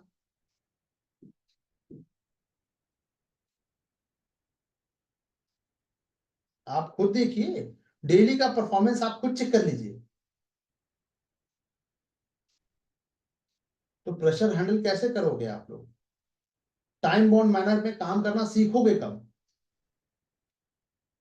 ये तो वही पंचवर्षीय योजना हो गई भाई। अरे पंचवर्षीय योजना तो भारत सरकार ने भी छोड़ दी भाई, आप लोग से छोड़ा ही नहीं जा रहा है। ठीक है, चलिए। तो मध्य वर्ग क्या है? फ्रांस का जो मध्य वर्ग है, इनके पास आर्थिक संपन्न है, जगह जगह पे पादरी और कुलीन वर्ग इन अपने विशेषाधिकारों से अपमानित होना पड़ता था कि भाई रोड पे चल रहे हैं, इनके पास भी गाड़ी है, गाड़ी का मतलब एक कार है, चली आ रही है इस रोड से, यहाँ से मोहित कुमार की चली आ रही है, यहाँ से इसी एक लंबी चौड़ी गाड़ी यहाँ से भी निकल रही है, इसको क्या है, तुरंत साइड में खड़ा होकर करना पड़ेगा। वीआईपी कल्चर, वीआईपी कल्चर समझते हैं ना? हाँ, एक नेता मंत्री उस रोड से गुजर रहा तो पहले पूरा ट्रैफिक रोक दिया जाता है। हाँ, भले आपका काम कितना ही इंपॉर्टेंट क्यों ना हो, आपको रुकना पड़ेगा, आपको वेट करना पड़ेगा। बात समझ आ रही? हाँ, तो ये जो असंतुष्टि का कारण बनी, ठीक है, वह अपनी इस स्थिति में, यानी मध्य वर्ग जो है वो अपनी इस स्थिति में परिवर्तन चाह रहा है, यानी कुल मिला के जो महत्वपूर्ण पद में वो भी आ जाए, वो भी उस सत्ता की मलाई का स्वाद चखे। तो इंपॉर्टेंट पद या जो अधिकार व संपन्न जो है नियुक्तियों का आकांक्षी वो भी है, चाहता है कि कर दायित्व विशेषाधिकार वर्ग पे भी आए, केवल हम ही क्यों दे। तो इस तरह से वो समानता रख रहा है, समानता की चाहत रख रहा है। इसी कारण कहा भी गया है कि फ्रांस की क्रांति जो है गरीबी के कारण नहीं बल्कि संपन्नता के कारण। भैया पैसा तो था ही उनके पास, लेकिन वो प्रिविलेज में नहीं काउंट हो रहे थे। आज भी देखिएगा, बड़े बड़े, अगर शाहरुख खान के घर में चोरी हो रही है, नहीं वो उसके घर में क्या कहते हैं, सैफ अली सैफ अली खान के घर में कुछ इंसिडेंट हुआ, ऑफिसर क्लास आया चेक करने, पूरा मान सम्मान सब कुछ उनको मिलना है, जो सवाल पूछे जाएंगे, जो एक कांस्टेबल भी है तो भी वो चाहे तो किसी की भी गाड़ी को रोककर, अगर ऑथराइजेशन है उनके पास, उनको कहा गया ऊपर से ऑर्डर आया कि चेक करके, तो वो कितना बड़ा भी कोई बिजनेसमैन हो उसकी गाड़ी को चेक कर ही दिया जाएगा। ये ध्यान रखिएगा। आपने कितनी महंगी लैम्बोर्गिनी वो खड़ी कर रखी है, उससे फर्क नहीं पड़ता। बात समझ में आ रही है? चलिए, लेकिन हाँ, नेता मंत्री विधायक, चच्चा विधायक है तो वो गाड़ी वो रौला बनना चाहिए। कुछ बात समझ में आ रही है? तो फ्रांस में सामाजिक, राजनीतिक सामाजिक रूप से प्रभावशाली और आर्थिक रूप से जो प्रभावशाली, इन दोनों के बीच में जो पैराडॉक्स उत्पन्न हो गया था, एक पैराडॉक्स क्रिएट हो गया था, और इसीलिए क्रांति फ्रांस में ही हुई। यानी एक वर्ग के पास राजनीतिक पॉलिटिकल पावर भी है, इकोनॉमिकल पावर भी है, ठीक है, सोशल पावर भी है। झुक के सलाम करना पड़ेगा, जहां निकल गए तो रोड पे, तो बस जल्दी से अपना सारा काम छोड़िए, पहले जी हजूरी में लग जाइए, उनको गिफ्ट दीजिए, उनकी मान मनोवत कीजिए। तो जाहिर सी बात है, इससे वो तंग आ चुके हैं। तो फ्रांस में मौजूद जो मध्य वर्ग है तात्कालीन स्थितियों को उजागर करने के लिए तत्पर हो गया, और यही चिंतन प्रबोधन, इनलाइटमेंट तो था ही सबके अंदर। तो मध्य इनलाइटमेंट में मध्य वर्ग ही सामने था, यही इनलाइटेंड हुआ। रूसो है, जितने भी इंटेलेक्चुअल क्लास है, रूसो, वोल्टेयर, मॉन्टेस्क्यू, ये सब पुरातन, जो यानी जो पुरानी व्यवस्था जो थी उसकी बुराइयों को उजागर करके नए नए विचार आ रहे थे, मानवाधिकार, स्वतंत्रता, समानता, बंधुत्व, इन सब की बात करके एक पूरी तरह से मानसिक रूप से क्रांति के लिए मानसिक चेतना तैयार कर दी, एक पूरा बेस तैयार कर दिया इन्होंने। और यही चेतना जो है अन्य देशों में निर्मित नहीं हुई थी, इससे पहले फ्रांस में ही हुई क्रांति, ठीक है। सामंत और कुलीन वर्ग की बात करें तो ये भी प्रबुद्ध, जो अन्य देशों में, जैसे कुलीन वर्ग क्या है, यूरोप के अन्य देशों में प्रबुद्ध शासकों के काल में अपने दायित्वों का पालन कर रहे हैं, शासन सत्ता सकारात्मक तरीके से सहयोगी भूमिका निभा रहे थे। फ्रांस में ये नहीं था। फ्रांस में क्या था? फ्रांस में यह वर्ग प्रजा पर बोझ बन गया, क्योंकि टैक्स तो दे ही नहीं रहा है। ये तो टैक्स टैक्स के दायरे में भी नहीं आ रहा है, प्लस टैक्स ये वसूल रहा है, शोषण कर रहा है, उत्पीड़क और शोषणकर्ता के रूप में सामने आया, इसलिए जनमत इसके विरुद्ध हो गया। शासन के विरुद्ध, राजा के विरुद्ध क्यों हो गया? क्योंकि फ्रांस के शासक प्रबुद्ध नहीं थे, इंटेलेक्चुअल नहीं थे। क्यों? क्योंकि प्रबोधन का जो युग था, इनलाइटमेंट का जो युग है, उसमें फ्रांस के निरंकुश शासक जन समस्याओं के प्रति क्या थे? अनअवेयर थे। पानी नहीं आ रहा है तो क्या हो गया? हम तक की बात, आप मतलब आप कह भी नहीं सकते कि पानी नहीं आ रहा हमारे एरिया में, और उसके सुधारों के लिए अगर कोई समस्या है तो उसके लिए कोई प्रयास भी नहीं कर रहे हैं कि सुधार हो जाए कुछ। जबकि यूरोप के अन्य देशों में स्वेच्छाचारी निरंकुश शासक जो है इस इनलाइटमेंट वाला जो दौर था उससे प्रेरित होकर उदार और जनहित नीति अपना रहे थे। यानी पब्लिक वेलफेयर के लिए काम हो रहा है अन्य देशों में, यूरोप के अन्य देशों में, बट फ्रांस में ये नहीं हो रहा है। जैसे प्रशा के जो फ्रेडरिक महान थे, ऑस्ट्रिया के मारिया थेरेसा हैं, जोसेफ सेकंड है, रूस में कैथरीन महान है, ये सब जनता की भलाई के लिए काम कर रहे थे। यहाँ पे ये फ्रांस में ये काम नहीं हो रहा था। ठीक है, तो फ्रांस की जो क्रांति शासकों की बुद्धिहीनता का परिणाम दिखाई पड़ती है। कि ऑब्वियस सी बात है यार, सब हर जगह पे बात चल रही है अवेयरनेस की। अभी मैं आज, चलिए मैं आपसे पूछता हूं, एक किसी यहीं पे रोककर एक नई चीज पूछता हूं, थोड़ा सा देखिएगा। क्या हमारे नेताओं से कभी भी भाषण में अभी 2-4-10 दिन में किसी ने सुना है एआई पे बात करते हुए, क्वांटम मैकेनिज्म पे बात करते हुए? आप बोलोगे सर हमारे नेता तो इतने पढ़े लिखे है ही नहीं। हाँ, वो बात किस पे करेंगे? आपका शोषण हो रहा है, और जब वो सत्ता में आएंगे तो वही शोषण करेंगे। उनको नहीं मिल रहा इसीलिए वो बोल रहे हैं शोषण। तो फोरसाइट विजन तो है ही नहीं हमारे नेताओं में। हालांकि पूरी तरह से ये भी गलत होगा, कुछ एरिया में इस पे बात हो रही है, कुछ नेताओं ने बात की है, लेकिन 99% नेताओं को तो ये समझ ही नहीं आता कि ये हो क्या रहा है क्या चीज। इंटरनेशनल लॉ किसको कहते हैं, मानवाधिकार वो क्या होता है? बात समझ में आ रही है? लोग तो दिखावे के लिए भी जाते हैं कि गरीब के घरों में खाने के लिए, तो अपने साथ काजू बिस्किट और बिस्लरी की बोतल लेके जाते हैं, और हम इसी बात पे खुश होते हैं कि यार हमारे यहाँ आए थे, खाना खा के गए। भाई खाना तो जो खाना वो खा रहे थे, जिस चूल्हे पे वो बना था, वो तो खाओ पहले। हम इसी में ही मस्त हैं और हमने वोट कर दिया। क्यों? क्योंकि सामने वाला हमारी जाति का है, वेरी गुड, हमारे रिलीजन का, हमारे उसका है, वेरी गुड। तो आप अपनी दशा के लिए खुद जिम्मेदार हैं, सीधी सी बात। बाबा साहब की बात आज सभी लोग करते हैं, बट इसी बाबा साहब को जनता ने ही हराया था, ये भी ध्यान रखिएगा। ठीक है, चलिए, तो फ्रांसीसी वापस आते हैं। तो अगर शासक हमारे फोरसाइट विजन नहीं रख रहे होंगे तो प्रॉब्लम आनी ही आनी है।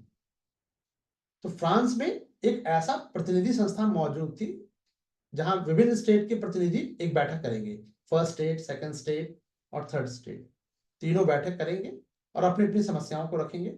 और ये पिछले 175 साल से तो ये बैठक ही नहीं हुई थी।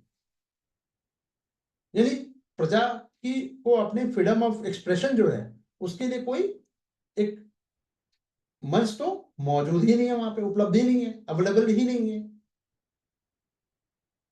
तो अपनी बात रखे किसके जाने, रिप्रेजेंटेशन तो उनका है नहीं, वो जनता चुन के तो नहीं भेज रही है। बात समझ में आ रही है? अब आते हैं फ्रांसीसी क्रांति में अमेरिकी क्रांति की भूमिका क्या रही। तो ऑब्वियस सी बात है, क्योंकि 1776 में अमेरिकी क्रांति हो रही है,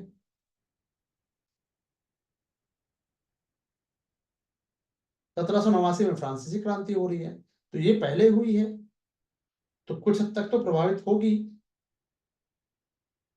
जैसे कि नारा पाकिस्तान में लगता है, भारत में वही नारा 1 घंटे के बाद आपको देखने को मिल जाएगा यहाँ के कुछ एजिटेशन में।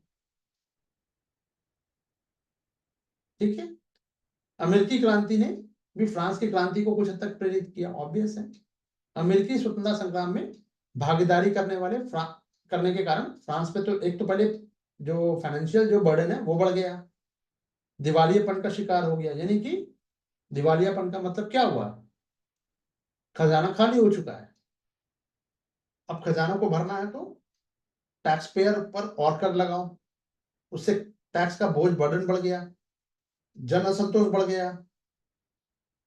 ठीक है, अमेरिकी क्रांति में भागीदारी करने वाले एक व्यक्ति थे, लफायते, सैनिक कमांडर थे।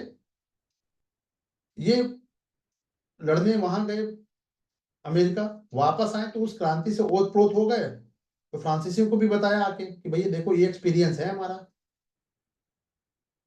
अब अपने जनता अपने अधिकारों की प्राप्ति के लिए क्रांति की ओर उन्मुख हो गई। तो हम कह सकते हैं कि अन्य देशों की कंपैरिजन इसलिए हो गई पहले क्योंकि वो सारी जो कमजोर परिस्थितियां फ्रांस में मौजूद थी और जनता अवेयर थी, क्योंकि हैंड टू माउथ नहीं था। तो हमारे नेतागण क्या समझते हैं, जनता को गरीब ही बना के रखो ताकि वो हमारा जय जयकार कर सके। अगर सब कुछ करके दे दिया तो फिर हमारे लिए कार का जो ढक्कन है, वो क्या बोलते हैं, गेट, दरवाजा, कार का दरवाजा कौन खोलेगा, है ना। चलिए अब आते हैं फ्रांसीसी क्रांति की प्रक्रिया और चरण पर। तो प्रथम चरण में अगर हम देखें तो फ्रांस की क्रांति के साथ ही निरंकुश राजतंत्र, ये राजा तो गया और संविधान के अनुसार राजतंत्र के साथ, संवैधानिक राजतंत्र का मतलब एक संविधान बना दिया गया, अब उस संविधान को ही फॉलो करना है राजा को भी। थर्ड स्टेट है, उन्होंने स्वयं को राष्ट्रीय सभा घोषित कर दिया, स्वयं को ही, और संविधान निर्माण के लिए स्वयं को संविधान सभा के रूप में गठित कर दिया, यानी ये जो राष्ट्रीय सभा है यही संविधान सभा हो गई, संविधान का निर्माण करेगी। इन्होंने घोषणा की संपत्ति के अधिकार को, क्योंकि इनके पास पैसा है तो संपत्ति के अधिकार को बनाए रखेंगे। शासन के लिए एक व्यवस्थापिका सभा का निर्माण करेंगे। चर्च की संपत्ति पर राज्य का नियंत्रण स्थापित हो गया। पादरियों को राज्य के प्रति निष्ठा की शपथ लेने के लिए कहा गया। सामंतवाद की समाप्ति हो गई। कुलीन और विशेषाधिकार वर्ग की समाप्ति हुई और एक धर्मनिरपेक्ष राज्य की स्थापना हुई। धर्मनिरपेक्ष यहाँ पे ये शब्द ठीक है, उचित है। धर्मनिरपेक्ष वहां पे रिलीजन से, वर्ल्ड हिस्ट्री है तो बिल्कुल डिटैचमेंट वाली बात है, ठीक है। इंडियन कंटेक्स्ट में ये धर्मनिरपेक्ष शब्द नहीं आएगा, वर्ल्ड हिस्ट्री में धर्मनिरपेक्ष ही लिखना है आपको, ठीक है। लेकिन अब देखिए यहीं से क्लियर हो जाएगा आपको, सारी चीजें यहीं से क्लियर है। संपत्ति के अधिकार को बनाए रखा गया, यानी जिसके पास जो संपत्ति है वो उतनी रहेगी, कोई दिक्कत नहीं, और जिसके पास नहीं हो वो बेचारा क्या करे। पूरे प्रिविलेज पर फोकस किया गया कि प्रिविलेज खत्म होना चाहिए, ठीक है। तो कुछ चीजों पे बात की गई बट कुछ चीजों पे वो अवॉइड किया गया। संविधान में मानवाधिकार की घोषणा तो की गई किंतु नागरिक कर्तव्यों की बात नहीं की गई, हमारे संविधान में है। चर्च की संपत्ति पर राज्य का नियंत्रण तो किया गया, लेकिन भूमिहीनों, चर्च के पास जो जमीन है वो स्टेट की मान ली गई, लेकिन वो डिस्ट्रीब्यूशन नहीं हुआ। हमारे यहाँ पे ये हुआ, पूरी तरह से नहीं बट हुआ, बल्कि उसकी बिक्री की गई, बेचा गया, तो जिसके पास पैसा होगा वही खरीदेगा, यानी संपत्ति जिनका अधिकार रखा गया तो उस संपत्ति से फिर एक नया वर्ग फिर से स्टार्ट क्रिएट हो गया। तो सामंतवाद के अंत की घोषणा की गई किंतु सामंतों को मुआवजा अर्थात क्षतिपूर्ति की रकम देने की बात कही गई। ये लो, आपने आकुत संपत्ति जो जमीन के मालिक बन बैठे थे उसका मुआवजा, ये तो वही बात हो गई कि मोहित कुमार ने एक सरकारी जमीन पे कब्जा कर लिया, ठीक है, सालों से मलाई खाते रहे, और जब उस बिल्डिंग को तोड़ने की बात है कि भैया ये तो इंक्रोचमेंट है तो इनको मुआवजा दिया जाए। हमारी जनता भी, एक दो फुटेज में देख रहा था, लोग इसी तरह की बातें कर रहे थे कि भाई कहाँ से आए हैं, तो यूपी से आए हैं, बिहार से आए हैं, वहां घर है आपका, हाँ बिल्कुल घर है, तो यहाँ क्यों रह रहे हैं, तो नहीं यहाँ पे हमें ऑफिस जाने में सहूलियत होती है, वेरी गुड, इसके लिए मुआवजा चाहिए उनको, वेरी गुड। चोरी करें आप और उसके बाद चोर को मुआवजा, भैया मुआवजा भी मिलना चाहिए, वेरी गुड। चलिए, तो व्यवस्थापिका सभा में 745 सदस्य चुन के आने थे, जहां मताधिकार के लिए जनता को एक्टिव और निष्क्रिय दो वर्ग में बांट दिया गया। ये सब लिमिटेशन थी, लिमिटेशन का मतलब एक तरह से कहें कमजोरी, कमजोर कड़ी। अब ये एक्टिव और डीएक्टिव वाले कौन थे, एक्टिव वाले वो थे जिनको, जो निश्चित रूप से टैक्स दे रहे थे, उनको मताधिकार दे दिया गया, यानी जिसके पास संपत्ति है उनको अधिकार, जिनके पास पैसे नहीं है उनको मताधिकार से वंचित कर दिया गया। तो मताधिकार में समानता नहीं है। महिलाओं को भी मताधिकार से वंचित रखा गया, संपत्ति का अधिकार लेकिन बनाए रखा गया। यानी महिला को इंसान समझना, महिला इंसान भी होती है रियली। वोटिंग राइट वो क्या करेंगी? अमेरिका तक में भारत पहला ऐसा देश है जहां पे महिलाओं को भी वोटिंग राइट दिया गया, अमेरिका से भी पहले दिया गया है। तो इस तरह से क्रांति अगले चरण में पहुंच गई जहां पे राजतंत्र का अंत हो गया, ठीक है, और उग्र गणतंत्रवाद की स्थापना हुई। जहां पे उग्र गणतंत्रवाद का मतलब यहाँ पे जैकोबिन के माध्यम से आतंक का राज की स्थापना हुई। यानी कि एक जो थर्ड स्टेट ने क्या किया, अपने कुछ सिपासलार छोड़ दिए, अब वो सबको डंडे के जोर पर क्या करेंगे, कानून का पालन करवाएंगे। तो इस शासन के पश्चात फ्रांस में अब ये समाप्त होगा, इसका भी कुछ दिन तक तो ये भी चलेगा, ये चरण समाप्त होगा, अनिश्चित काल के लिए तो कोई चरण हो नहीं सकता। फिर इसके बाद आएगा उदार गणतंत्र की स्थापना होती है, जिसमें कि 5 डायरेक्टर जो क्रमिक रूप से सत्ता के प्रमुख बनते रहे। तो शासन में अव्यवस्था, भ्रष्टाचार, मूल्य वृद्धि की समस्याओं का सामना जनता को करना पड़ गया। और इसी डायरेक्टर के शासन का अंत करके नेपोलियन ने क्या किया, साम्राज्यवादी तानाशाही की स्थापना कर दी। चौथा चरण, और विश्व के सारे यूरोप को जीतने लगो, चलो। क्लियर? अब आते हैं क्रांति के स्वरूप पे बात कर लेते हैं। तो फ्रांस में क्रांति में भागीदारी समूह नेतृत्व करता, उसका आदर्श आइडियल क्या था, संविधान के प्रावधान क्या है, प्रसार और प्रभाव के आधार पे हम मल्टी डायमेंशनल है, ठीक है। तो एक मोटे तौर पे अगर हम बात करें किसी भी क्रांति में, तो मध्यवर्गीय स्वरूप क्या है, क्योंकि नेतृत्व इसी वर्ग ने किया है। जो इंटेलेक्चुअल क्लास है, रूसो, वोल्टेयर, मॉन्टेस्क्यू, ठीक है, इन्होंने बहुत सारी पुस्तकों की रचना की, लिखा, अपने विचारों को स्प्रेड किया, प्रचार प्रसार किया, और एक पूरा जो मानसिक चेतना है क्रांति की, वो तैयार कर दी। इसी क्रम में हम देखें तो राष्ट्रीय सभा के कार्यों में भी मध्यवर्गीय हितों को देखा जा सकता है। अपने प्रिविलेज को, संपत्ति को बनाए रखना है। ध्यान दीजिएगा, हमारे संविधान, मूल संविधान में संपत्ति का जो अधिकार था वो मूल अधिकार में था, बाद में उसे वैधानिक अधिकार बनाया गया 300A में, ठीक है। तो संविधान निर्माण में मध्य वर्ग की भूमिका रही, क्योंकि क्रांति में यही लीड रोल प्ले कर रहा था। तो मताधिकार केवल एक्टिव वर्ग को ही दिया गया, नहीं जो टैक्स दे रहा है। चर्च की संपत्ति का अधिग्रहण करके भूमिहीनों में नहीं बांटा गया, बल्कि बिक्री की गई। इसका मतलब क्या निकल के आया कि जिसके पास पैसा है वही जमीन खरीद पाएगा। संपत्ति का अधिकार बनाए रखा गया। ऋण माफी की घोषणा नहीं की गई, क्योंकि ऋण देने वाला कौन है, मध्य वर्ग है। तो मध्यवर्गीय हितों तो हमें यहाँ पे प्रिवेल कर रहा है, अपने हिसाब से बना लिया उन्होंने कानून को, ठीक है, संविधान को की रचना कर दी। तो भागीदारी क्या सबकी रही? जवाब है नहीं।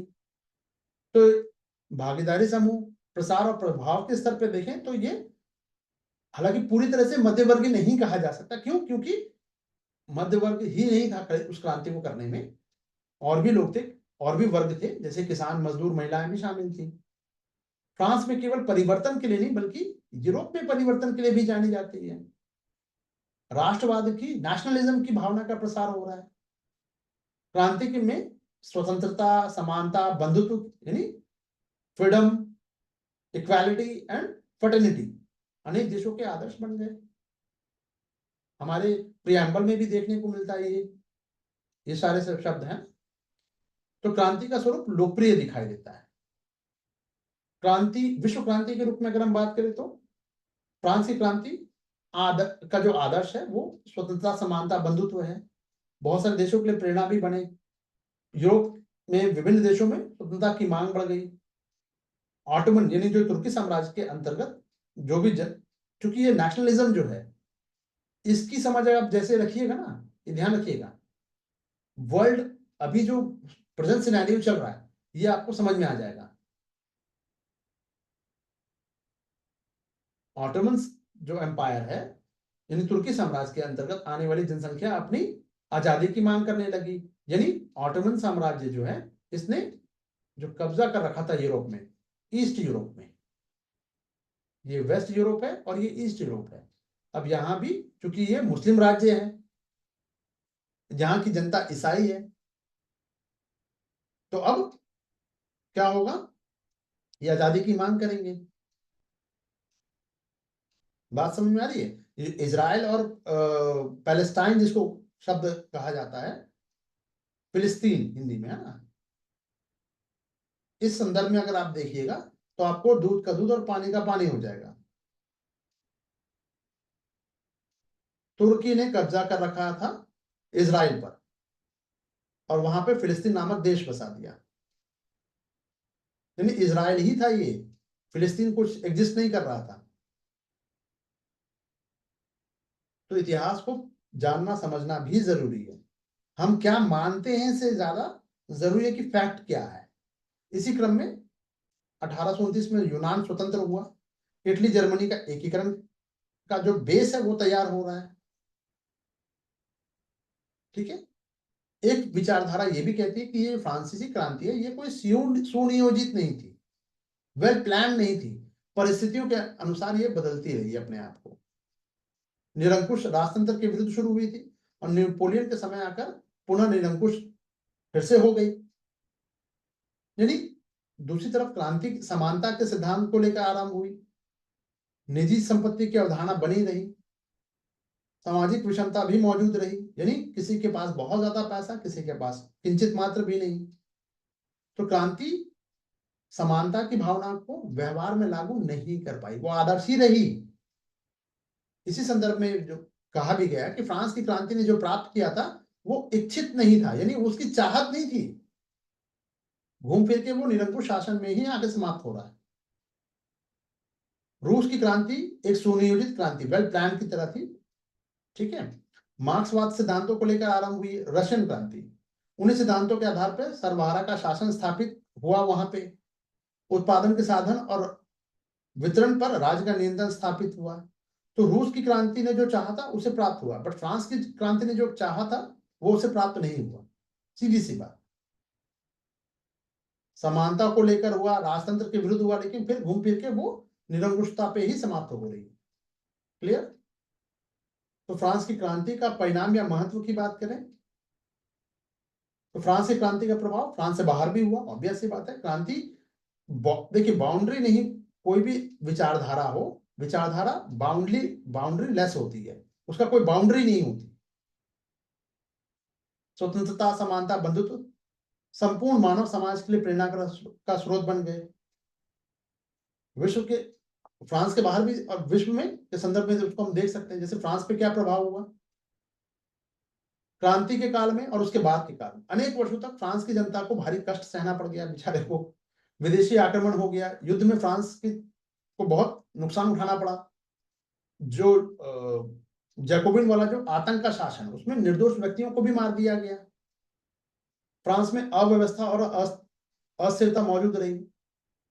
क्रांति ने राजा के दैवीय सिद्धांत के अधिकार को समाप्त कर दिया।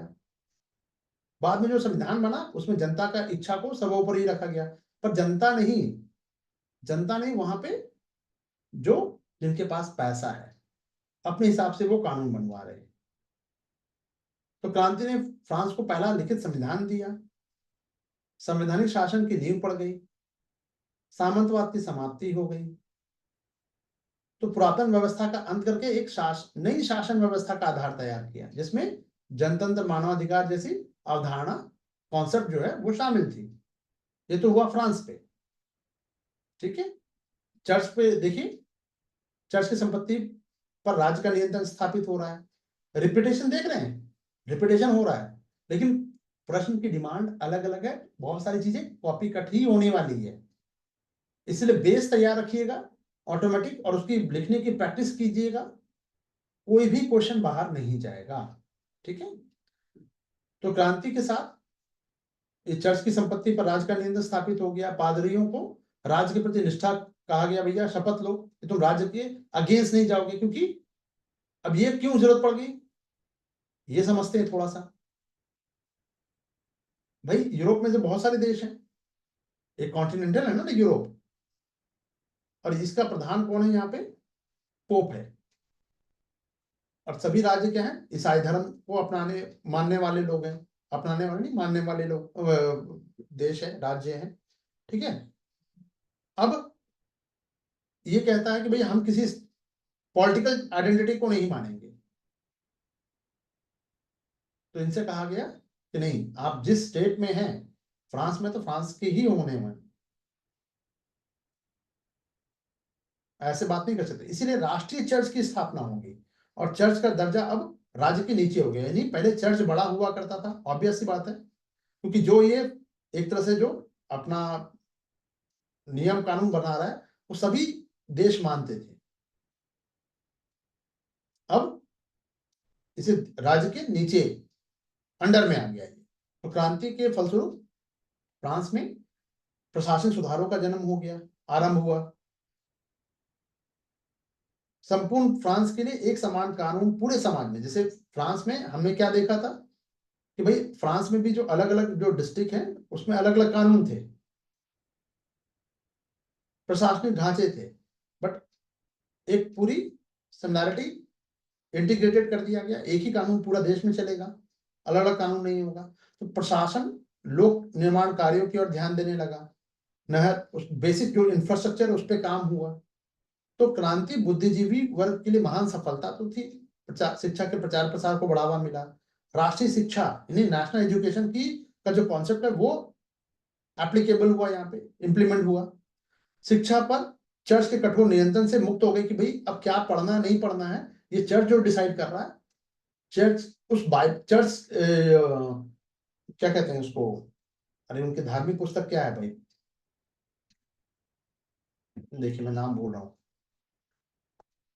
अचानक, बाइबल है ना। तो बाइबल पे ये लिखा है, बाइबल पे लिखा है जो कि भाई पृथ्वी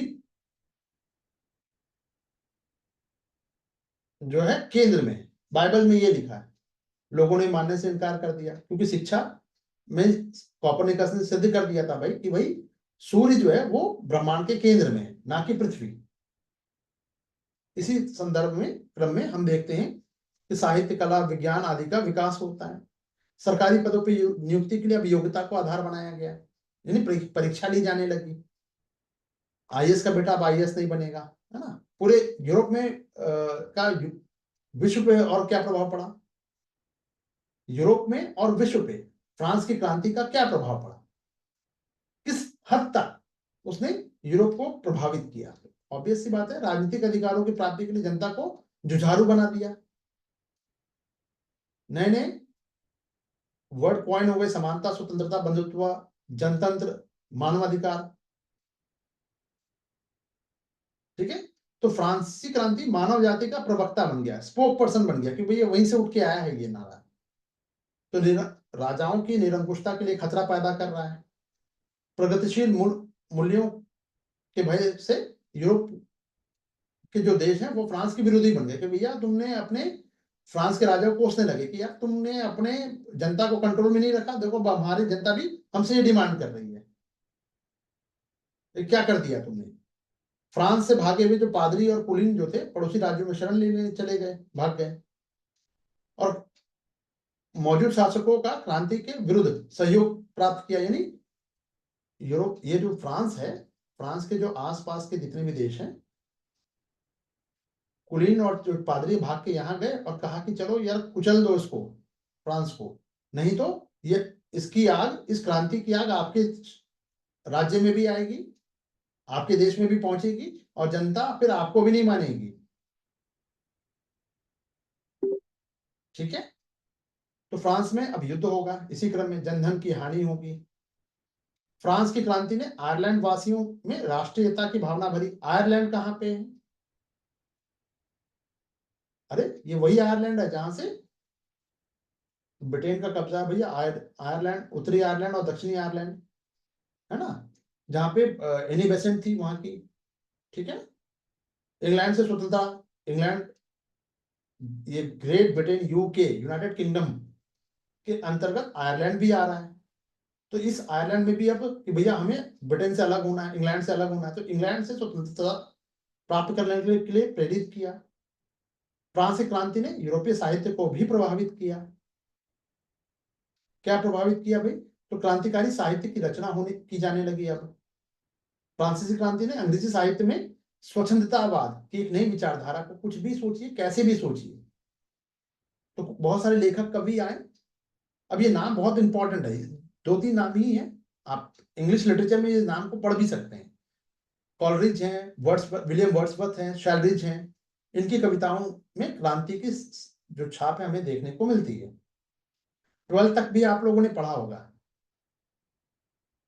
इंग्लिश तो, हिंदी और इंग्लिश तो कॉमन होता है सब में, तो 12th में भी ये सब विलियम वर्ड्सवर्थ वगैरह आपको देखने को मिलेगा। तो नाम इंपॉर्टेंट है, नाम जरूर लिखिएगा, नहीं तो वजन कम हो जाएगा आपके उत्तर का, ठीक है। क्रांति ने राष्ट्रीयता के विचार को विभिन्न क्षेत्रों में प्रसारित किया।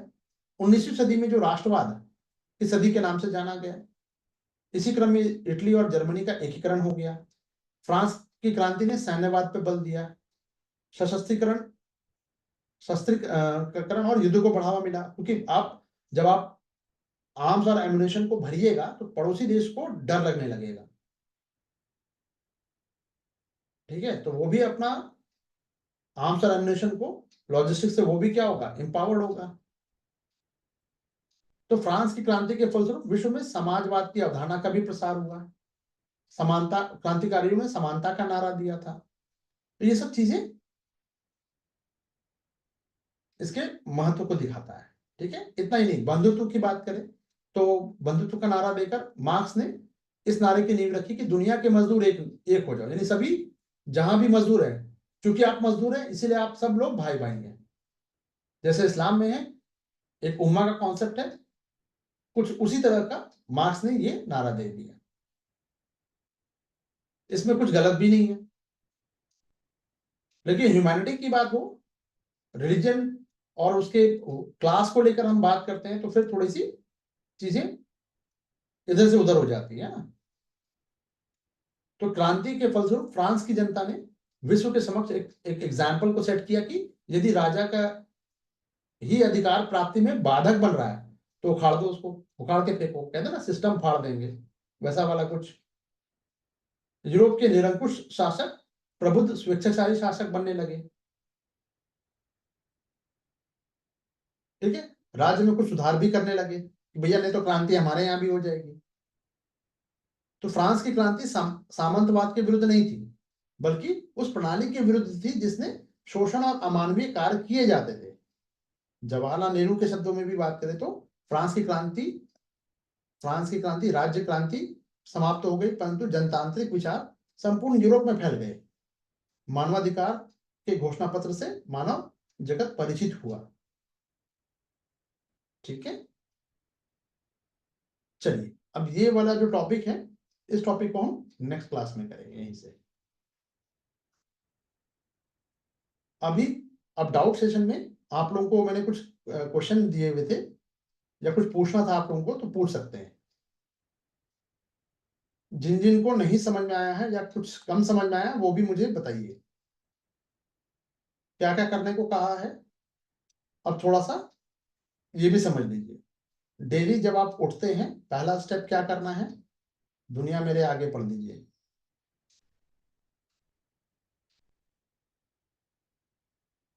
जनसत्ता में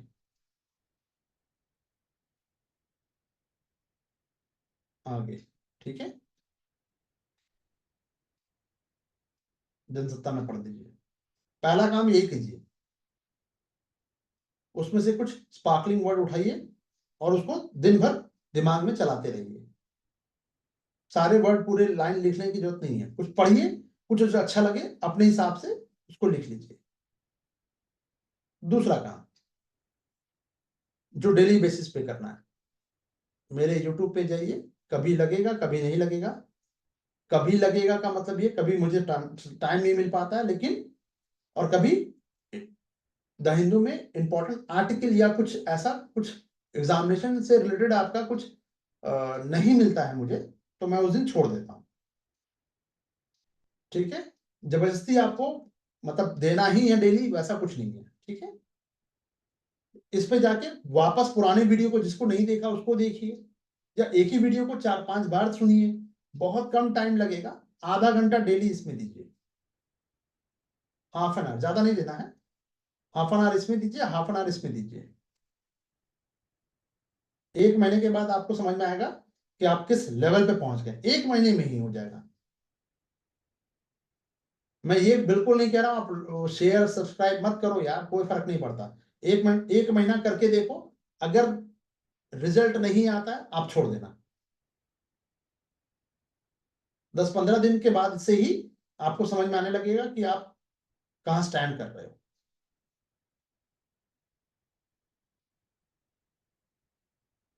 यूपीएससी में आईआईटीएम का क्यों हो रहा है पता है? टाइम बाउंड मैनर में डिसिप्लिन के साथ काम को खत्म करने की वो काबिलियत रखते हैं। ऐसा नहीं कि आप नहीं रख सकते, आप भी रख सकते हैं, कौन मना किया है। बट वो पहले आई जब उनका आईआईटी में हुआ तो एक डिसिप्लिन मेंटेन करके मेहनत करके उन्होंने पढ़ाई की है, तो वो मेहनत करना जानते हैं, डिसिप्लिन में रहना जानते हैं, इसलिए सिलेक्शन का रेशियो उनका ज्यादा है और आपका कम है। बात समझ में आ गई?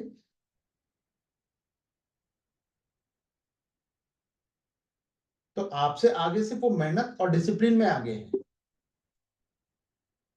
बात समझ में आई? वो आपकी तरह कंप्लेनिंग नेचर नहीं होते, मतलब भाई उनके यहाँ उनके पास भी अपनी व्यक्तिगत समस्याएं रही होंगी। सब लोग सिल्वर स्पून लेके पैदा तो होते नहीं है। तो सपना आपका है तो मेहनत भी आपकी होगी, डिसिप्लिन भी आपका होगा। तो एक जब आप उठे एक गुड मॉर्निंग लिख दीजिए। गुड मॉर्निंग नहीं लिखना, आपका ईगो हर्ट हो रहा है, मत लिखिए गुड मॉर्निंग। आप डेली का टास्क लिख दो यार, कि आज मैंने ये डिसाइड किया, ये पढ़ना है। रात तक बता दीजिए, किसमें टिक लगा दीजिए कि क्या क्या हुआ और क्या क्या नहीं हो पाया। तो एक ही बार आप अपने कॉपी में लिखिए, एक छोटे से पेज में उसका फोटो भेज दीजिए, रात में उसी में टिक कीजिए और कौन सा नहीं हो पाया उसको क्रॉस कर दीजिए।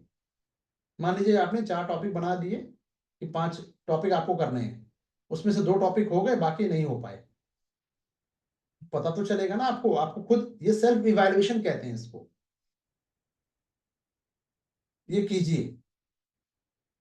क्लियर? पीवाईक्यू पढ़ने से पहले, जैसे नेपोलियन कल हमारा होना है टॉपिक, तो इसका पीवाईक्यू आप लोग को शेयर किया गया है। आप जाइए पीवाईक्यू उठा के पूरा का पूरा क्वेश्चन कम से कम 5 टाइम्स देख लीजिए। क्वेश्चन की बात कर रहा हूं, आधा घंटा लगेगा, 40 मिनट्स लगेगा, मैक्सिमम 40 मिनट्स। दिमाग में वो क्वेश्चन दौड़ने चाहिए, तब तो ये समझ में आएगा। तब तो, क्योंकि ये ट्यूशन नहीं है कि 60% आप लेके आएंगे तो फर्स्ट डिवीजन हो जाएंगे, ऐसा नहीं है। बात समझ में आ रही है? 90% में जहां पे सिलेक्शन ग्रेजुएशन में एडमिशन मिलता है, 95% पे, 97% पे एडमिशन मिल रहा है, वहां पे 60% कौन पूछेगा? तो आईएएस के एग्जाम में आपको दूसरे से बेहतर होना है। बात समझ में आ रही है? कोई डाउट है तो पूछ लीजिए। गुलाब शालवी जी, आपका कुछ क्वेश्चन था? मैंने आपको कहा था वो क्वेश्चन मुझसे बाद में पूछ लीजिएगा, पर मैं भूल गया सच में, देखिए, है ना। वो क्वेश्चन फिर से पूछिए जो आपने पूछा था, या मैंने पूछने को कहा था। क्या था वो क्वेश्चन?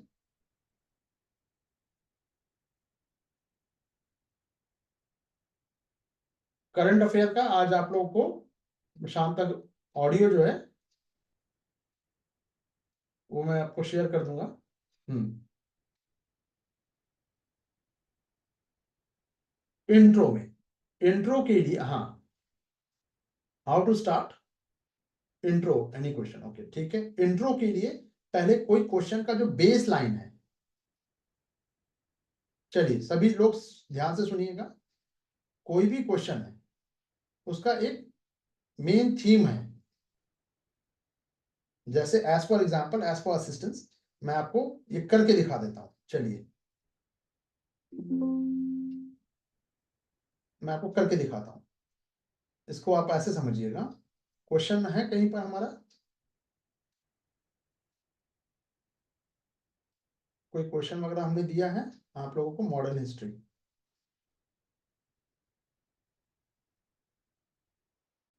एक मिनट मुझे दीजिएगा। नहीं, ये मॉडर्न हिस्ट्री ये नहीं है, एक मिनट। अभी मैंने आप लोगों को क्वेश्चन तो दिए है ना।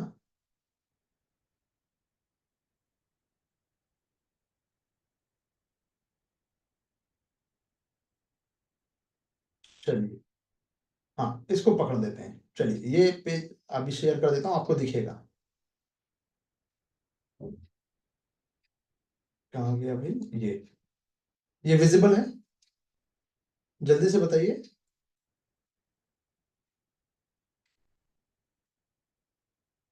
हम्म, ठीक। अब देखिए यहाँ पे ये पीवाईक्यू मैंने आप लोगों को शेयर किया है, ठीक है। ज्योग्राफी का एक क्वेश्चन देख लेते हैं। ये देखिए यहाँ पे क्या ला नीना की स्थिति से अपेक्षित वैश्विक शीतलता नहीं देखने को मिली, ठीक है, जो जलवायु आधार रेखाओं में व्यापक बदलाव की ओर संकेत करती है। इस कथन का ये टेल है, ये समालोचनात्मक, यानी समान रूप से आलोचना भी करना है और इवैल्यूएशन भी करना है आपको, और ये 150 शब्द में करना है, ठीक है। चलिए, तो आप इसमें क्या लिखिएगा भाई? सबसे पहले लालिना क्या होता है इसके बारे में लिखा। प्रशांत महासागर के भूमध्य भाग में समुद्र की सतह के तापमान पे ये समान ठंडक पहुंचाता है। थोड़ी सी ये समानता ग्लोबल वार्मिंग में को ठंडा भी कर देगा, गर्म होने से बचाएगा पृथ्वी को। लेकिन हाल के वर्षों में ये पैटर्न रिपीट होता हुआ दिखाई नहीं पड़ता है। यही आपका इंट्रो हो गया, यानी आपको सबसे पहले बेसिक थीम, आपको मैंने जो अभी कहा कि ला नीना पे आपको थोड़ा सा इंट्रोडक्शन लिखना है। दूसरा क्वेश्चन देख लेते हैं, आप देख लीजिए। प्राकृतिक प्रकृति सहायक नदियों और जल निकासी तंत्र की प्रमुख नदियों के पारिस्थितिक समस्याओं को बनाए रखने में क्या भूमिका है, यानी बेस क्या है भाई? नदियों के प्राकृतिक जो नदियां हैं वो ड्रेनेज सिस्टम की बात हो रही है।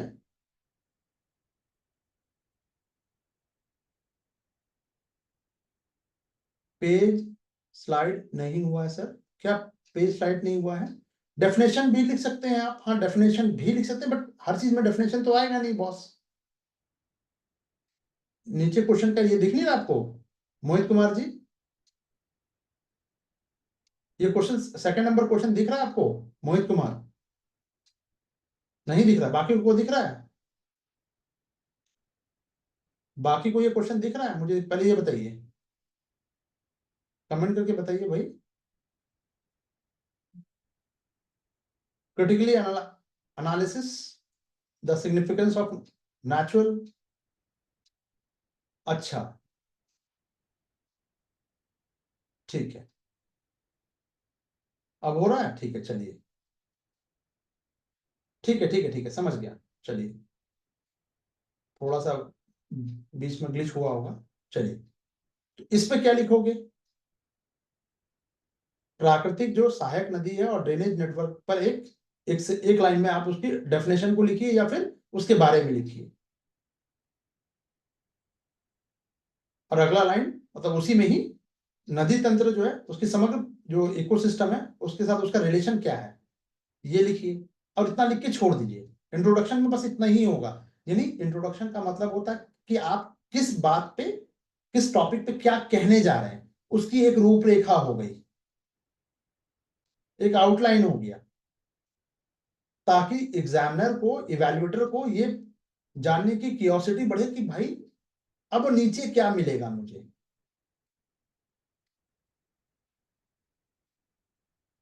तो अट्रैक्टिव होगा तो वो आगे पढ़ेगा, इफेक्टिव होगा तो उस आंसर में आपको मार्क्स मिलेंगे, अच्छे मार्क्स। तीसरे क्वेश्चन पे देखते हैं। तीसरा क्वेश्चन दिख रहा है आप लोगों को? जल्दी से कमेंट करके बताइए। स्वतंत्रता प्राप्ति के बाद, हाँ दिख रहा है, ठीक है। गुलाबशाह अलवी जी, जी सर जिस क्वेश्चन में डेफिनेशन नहीं लिख सकते हैं उनके बारे में, हाँ तो अब मैं वही बता रहा हूँ ना, अब मैं वही बता रहा हूँ, अब वही नेक्स्ट क्वेश्चन ही आपके सवाल का जवाब है। स्वतंत्रता प्राप्ति के बाद भारत में सामाजिक आंदोलनों में, सामाजिक आंदोलन में महिला की भूमिका, ठीक है, ये बेस है। किंतु स्ट्रक्चरल जो चैलेंजेस हैं उसके इफेक्ट को लिमिट में सीमित कर रही है, कंट्रोल कर रही है। एग्जाम्पल देना है, साथ साथ इवैल्यूएशन करना है। क्या लिखा है यहाँ पे? संवैधानिक समानता ने महिलाओं के आंदोलनरत होने को वैध मंच दिया है, लेकिन स्ट्रक्चरल यानी पितृसत्ता आज भी ज्यों की त्यों रही है, ये आपको लिखना है। अब ये बेस है आपका, इस प्रश्न का बेस क्या है? जैसे ही आप उस प्रश्न का बेस को डिसाइड करते हैं, बहुत ही आसान हो जाता है लिखना। आफ्टर इंडिपेंडेंट, आफ्टर 1947,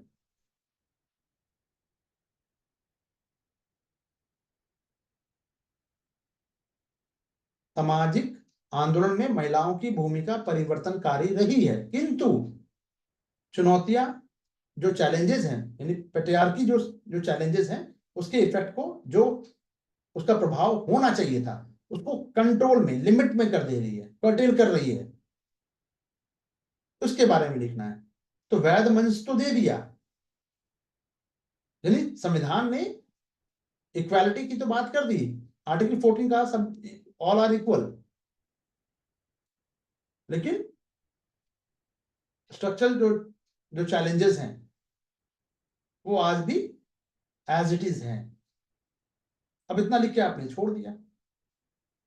अब मेन बॉडी में आएंगे और मेन बॉडी में बात करेंगे, तो यही मैंने आप लोगों को देखिए पूरा वो करके दिया है।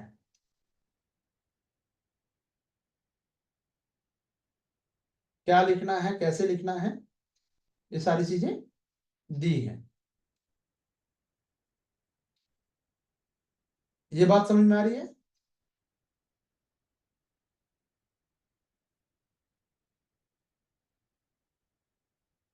कुछ समझ में आ रहा है? आप लोगों ने देखना स्टार्ट किया कि नहीं? पीवाईक्यू खाली पढ़ रहे हैं वैसे बात नहीं बनेगी।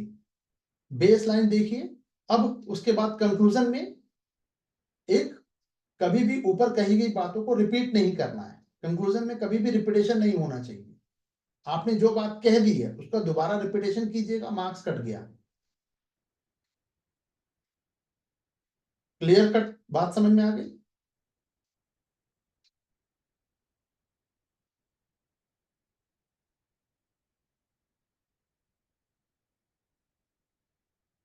वोकैबुलरी के लिए आप यहां से वर्ड उठाइए जो आपको मॉडल आंसर दिया गया है पीवाईक्यू का, और भी बहुत सारे जगह मैंने आप लोगों को जो दे रखा है पहले से, उस पे जाइए और वर्ड देखिए। 10 आपको एक बार में 1000 वर्ड याद नहीं रखना है।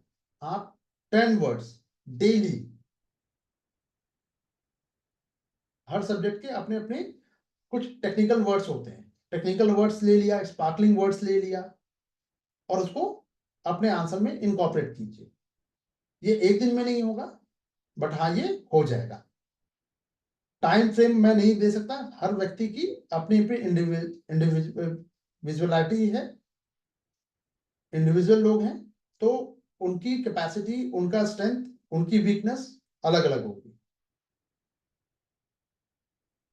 ठीक है, क्लियर हो गया?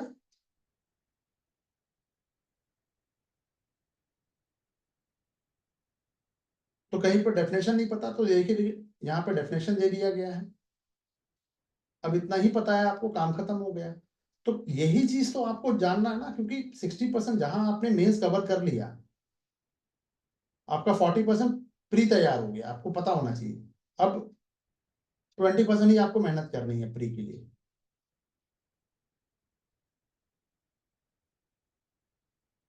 समझ में आ रही चीजें?